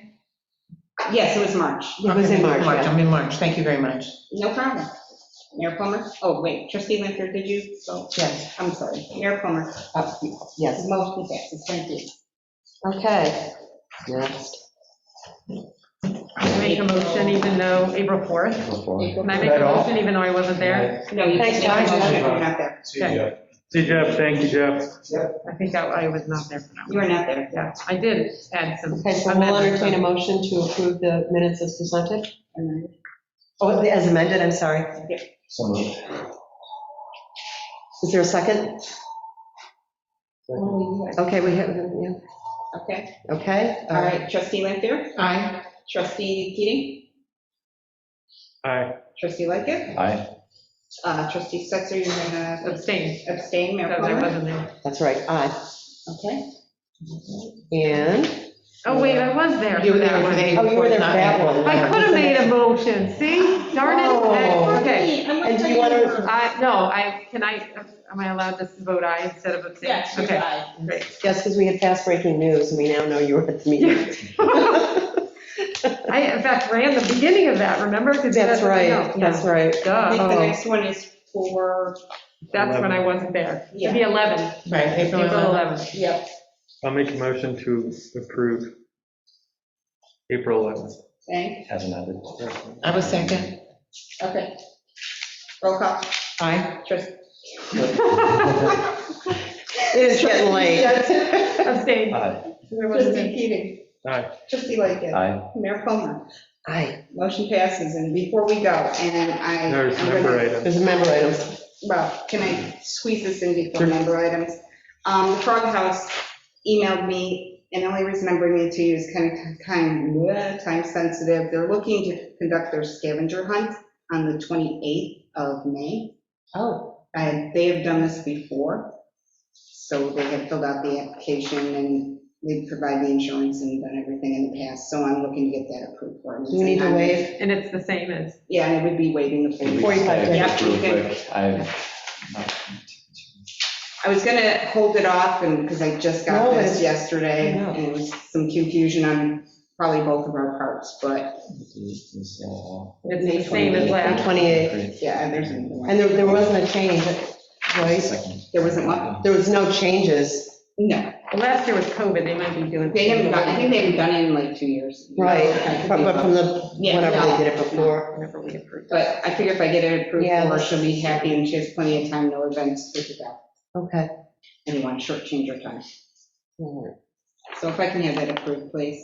So we need to waive the 45 days? Yes, yeah, so you can do a motion to approve it with a Mhm. 45-day waiver. Yeah. And is this the same thing? Yeah, it's the same. thing. Okay. I just wanted to make sure. Oh, I thought I had a second sheet too. And I had a quick question, do we let the neighbors know, given that who's responsible? Are we, as the village, supposed to No. let them know, or then? They should. Okay, They so should they, notify that's a the We normal, can make that condition part of the, that's fine, I just wanted to We make can sure put that in as a if condition. there's any parking, because I know Yeah. there are a couple across the street neighbors who are very concerned if their cars parked. Mhm. we can make that a condition of the approval. Just to notify the neighbors. Okay, so why don't we make a Okay. motion to that effect? A condition and a condition. Okay. Did we already have a motion? I'm sorry. No. No. I'm sleeping. No. I'll make a motion to approve the Frog House scavenger hunt on May 28th, waiving the 45-day approval period, and with the condition that they notify Your neighbors. immediate neighbors. Yeah, I guess, what's the normal practice? Immediate neighbors or? Notify your immediate neighbors. Yeah. Okay, I'm thinking It's a about unique situation, art I would and, say. across the street, I just want to, Mhm. we want to be mindful of neighborhood parking. I don't know how. Okay, so we kind of got through that. Yeah. Okay. And you got the waiver? Oh, my God. Yeah, the 45 days is in, yeah, so is there a second? I'll second. Okay. Oh, my God. Aye. She's quick. Trustee Stetser, wasn't it? I shouldn't be allowed to say anything more tonight. Trustee Keating. Aye. Trustee Lightgev. Aye. Mayor Plummer. Aye. Thank you. I appreciate that. Okay, now, member items? Anybody, do you have a member item? Oh, I was thinking that you had one, I was like, oh. No, I'm good, I'm good. I'm moving along here. I had one, but I'm letting it go.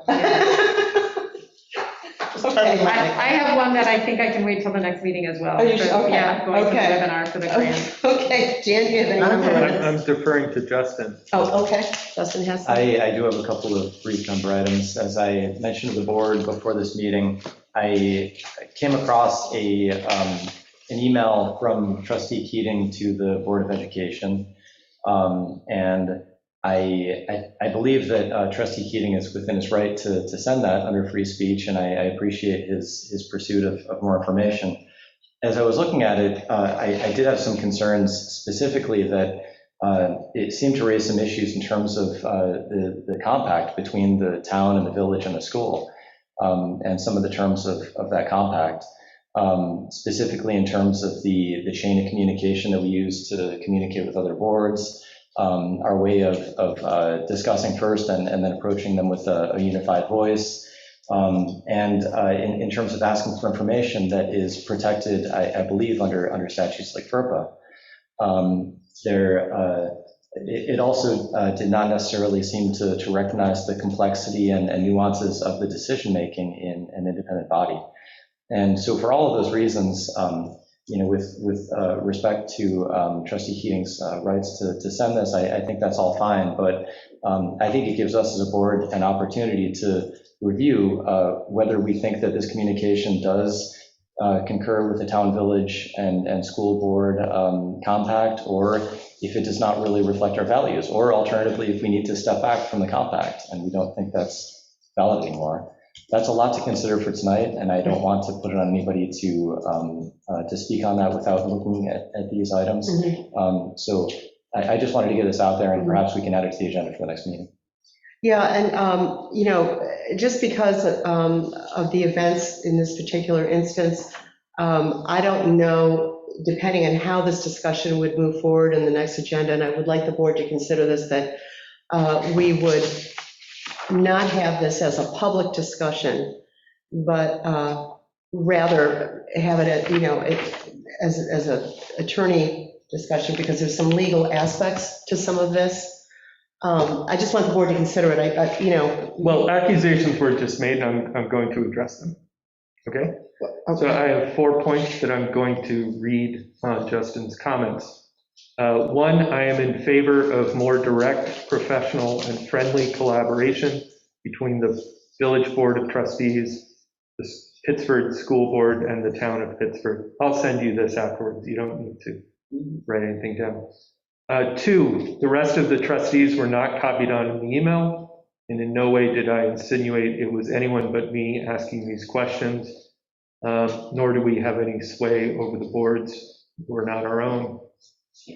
Number three, if I think I can help 100 times out of 100, I will use my platform and privilege to speak up on behalf of Black people being mistreated. Number four, what I see here in your behavior, Justin, is racist. I don't think it's intentional racism. I'm not calling you a racist. I don't think your behavior is consciously racist. It is unconscious and it's fixable if you do the work to learn to recognize it. Now I'm going to explain. When a person stands up on behalf of Black people, the response always, 100% of the time, is pushback. Often that pushback is severe and intense. That person gets accused of all kinds of things, of, quote, being divisive, of being a reverse racist, of being woke, of fomenting hate, etc., unquote. I've been called all kinds of terrible things. In this case, the accusation was that I didn't adhere to the compact chain of communication, approaching first and acting in a unified voice, all those things you just said. Let me make an analogy. When low-income housing is proposed, those against it don't say out loud, don't build this, we don't like black people. Instead, they find a process problem. Or maybe they'll say, but what about parking? Or this will cause a traffic jam. Whatever the reason, the block is put in place systematically. The message is clear. You don't have to say the N-word to take racist actions. So when you, Justin, say that the accusation was I didn't follow the compact chain of communication, approaching first, acting in a unified voice, all those things you said, I didn't reflect the board's values. I hear, because I've been well-trained, stop this because I don't like you advocating for black people. The effect is the same. So I call on you finally to do the work for yourself, to learn to see these things in yourself, to do the reading, to take the classes, to work with black people who are willing to work with you to help you, to see your own blind spots. I've been doing this for decades. I uncovered and fixed a lot of stuff I didn't know I had. You can do it too, and I'm here to help. Thank you. Mayor, I'd be open to the attorney-client session if you'd like to pursue that direction. I did have one other, if there are other thoughts on this, I'd be happy to hear them. I did have one other item that I'd like to bring up, though, Sure. if you want to change topic. The other item is that I did notice that it appears that some security cameras have been installed around outside of Village Hall. And I just had some questions and concerns about that because I don't recall those being, and if I might confirm, I mean, there are security cameras, right? We have Blink cameras now. There are. I didn't know that. Yeah. Yes. We approved them. Yes, I there don't know was if that's- talk, we were Yeah. looking at a full security system. Yeah. We went with the Blink. Matter of fact, I think it was one of the suggestions, Lily, you even mentioned the Ring and all that. We went with the Blink because it was cheaper instead of doing the hard wiring and dealing with the historic aspect of the building. Yeah. Was there a meeting when we voted to approve the cameras? It was a budget item. It was a budget Yeah, it's in the And budget. it came well below. Yeah, it came in under the budget, under. Yeah. Okay, I appreciate that we're being economical with this. I was surprised to see the cameras up without further consideration of the policy and how many cameras are there? Do they record audio as well as video? And to give the board an opportunity to consider things like who has access to the recorded material and how long is it retained. I think that those are all really important considerations, and I have concerns that we went from discussion of a possible camera system to moving to install the cameras without having the opportunity to answer those It was questions. budgeted, it was passed. This is my recollection of it, and without going back, and I don't, and know this might be faulty.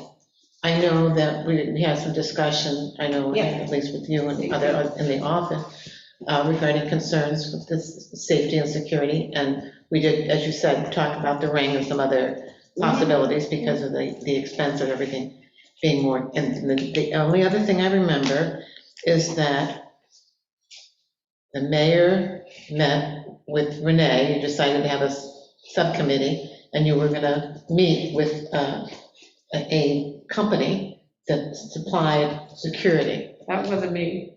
I thought it was. I met with Captain Alberti came in to do a safety audit of the button, whatever. Yeah, the safety- the sheriff's office came in Yeah. and basically just took a look at security for us, which is That's what something I, they that's what I'm do. Yeah, recalling. I think yeah. that's what I remember.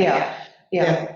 Beyond that, I don't remember any progress beyond that. I never. The board, we looked read at the plan, we were Yeah. gonna, we board approved in the budget, I think it was almost Okay, 5 okay. to 10,000, this came under 500, and we put the blanks up. How much did it cost? About 500. $500 for the whole system? Yeah.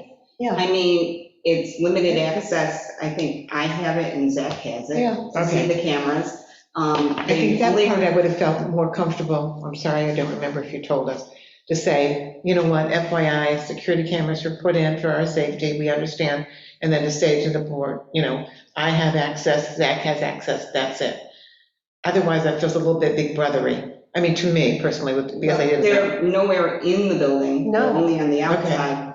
They're recording areas of concern like the. Is there voice also? They do record audio, I never listen to the audio. So there's audio as well? Yeah, it's a 7-second snippet. It's not like it's. No, it's not recording. continually, Okay. It at just all. records to let you know something. as I understand it. Yeah, and honestly, I only check it if it's an off hour, like 1 AM. I Yeah, mean, just- it's usually, There've been issues with people back in the parking lot. Right, there's You know, there's been issues. some concerns. right now I can tell you, the only thing I've seen is we have a little Fox family. The little Fox family, yeah. Yeah, they're That's very what you were cute. saying. I want to be clear as a board, we definitely discussed this when there were some serious concerns of the safety of the staff, and Leaving at we night. definitely Yes. discussed that Yeah. this was going to I happen. mean, we have it on that back entrance because there was a situation Yes. where Al collapsed, Yeah. and luckily Joan was around. So now we have a visual, we can see if somebody's there or something's going on. Yeah, I don't, Yeah. No, I had no it's problem no with it. inside, I take that back, it is in the immediate hallway, because in the foyer, okay. but it's not in here, it's not in No. the work areas, it's nowhere. I don't think it is. Did they say when they came to put the equipment in, did they suggest you, I'm only aware because of work situation, to have a little sign that says, you are currently under video surveillance or anything like that? No, So that because it people was just know? ordered. No, you don't It was have to do just that ordered legally? from No. Amazon, it's, like I said, it's just in key areas where we could have a break-in, or, I mean, there's, Yeah. I don't think it's anywhere intrusive. Well, I mean, guess it's- people could be having a conversation in the hall during one of our public meetings, and you're saying there's one in the hall, so we could put, It's just 7 seconds. well, we could put a sign out there if we needed to. Yeah. Well, why don't we just Well, that's what I'm deactivate the saying, if they're having a audio? Why do we need the audio?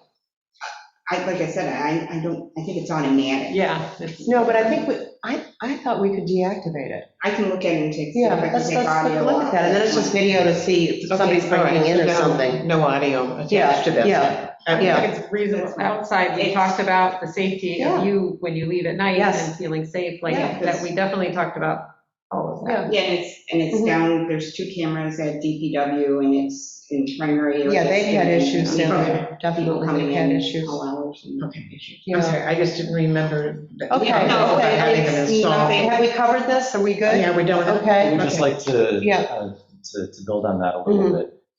I think no audio is a step in the right direction. I have concerns that it may not be legal to have audio recording enabled.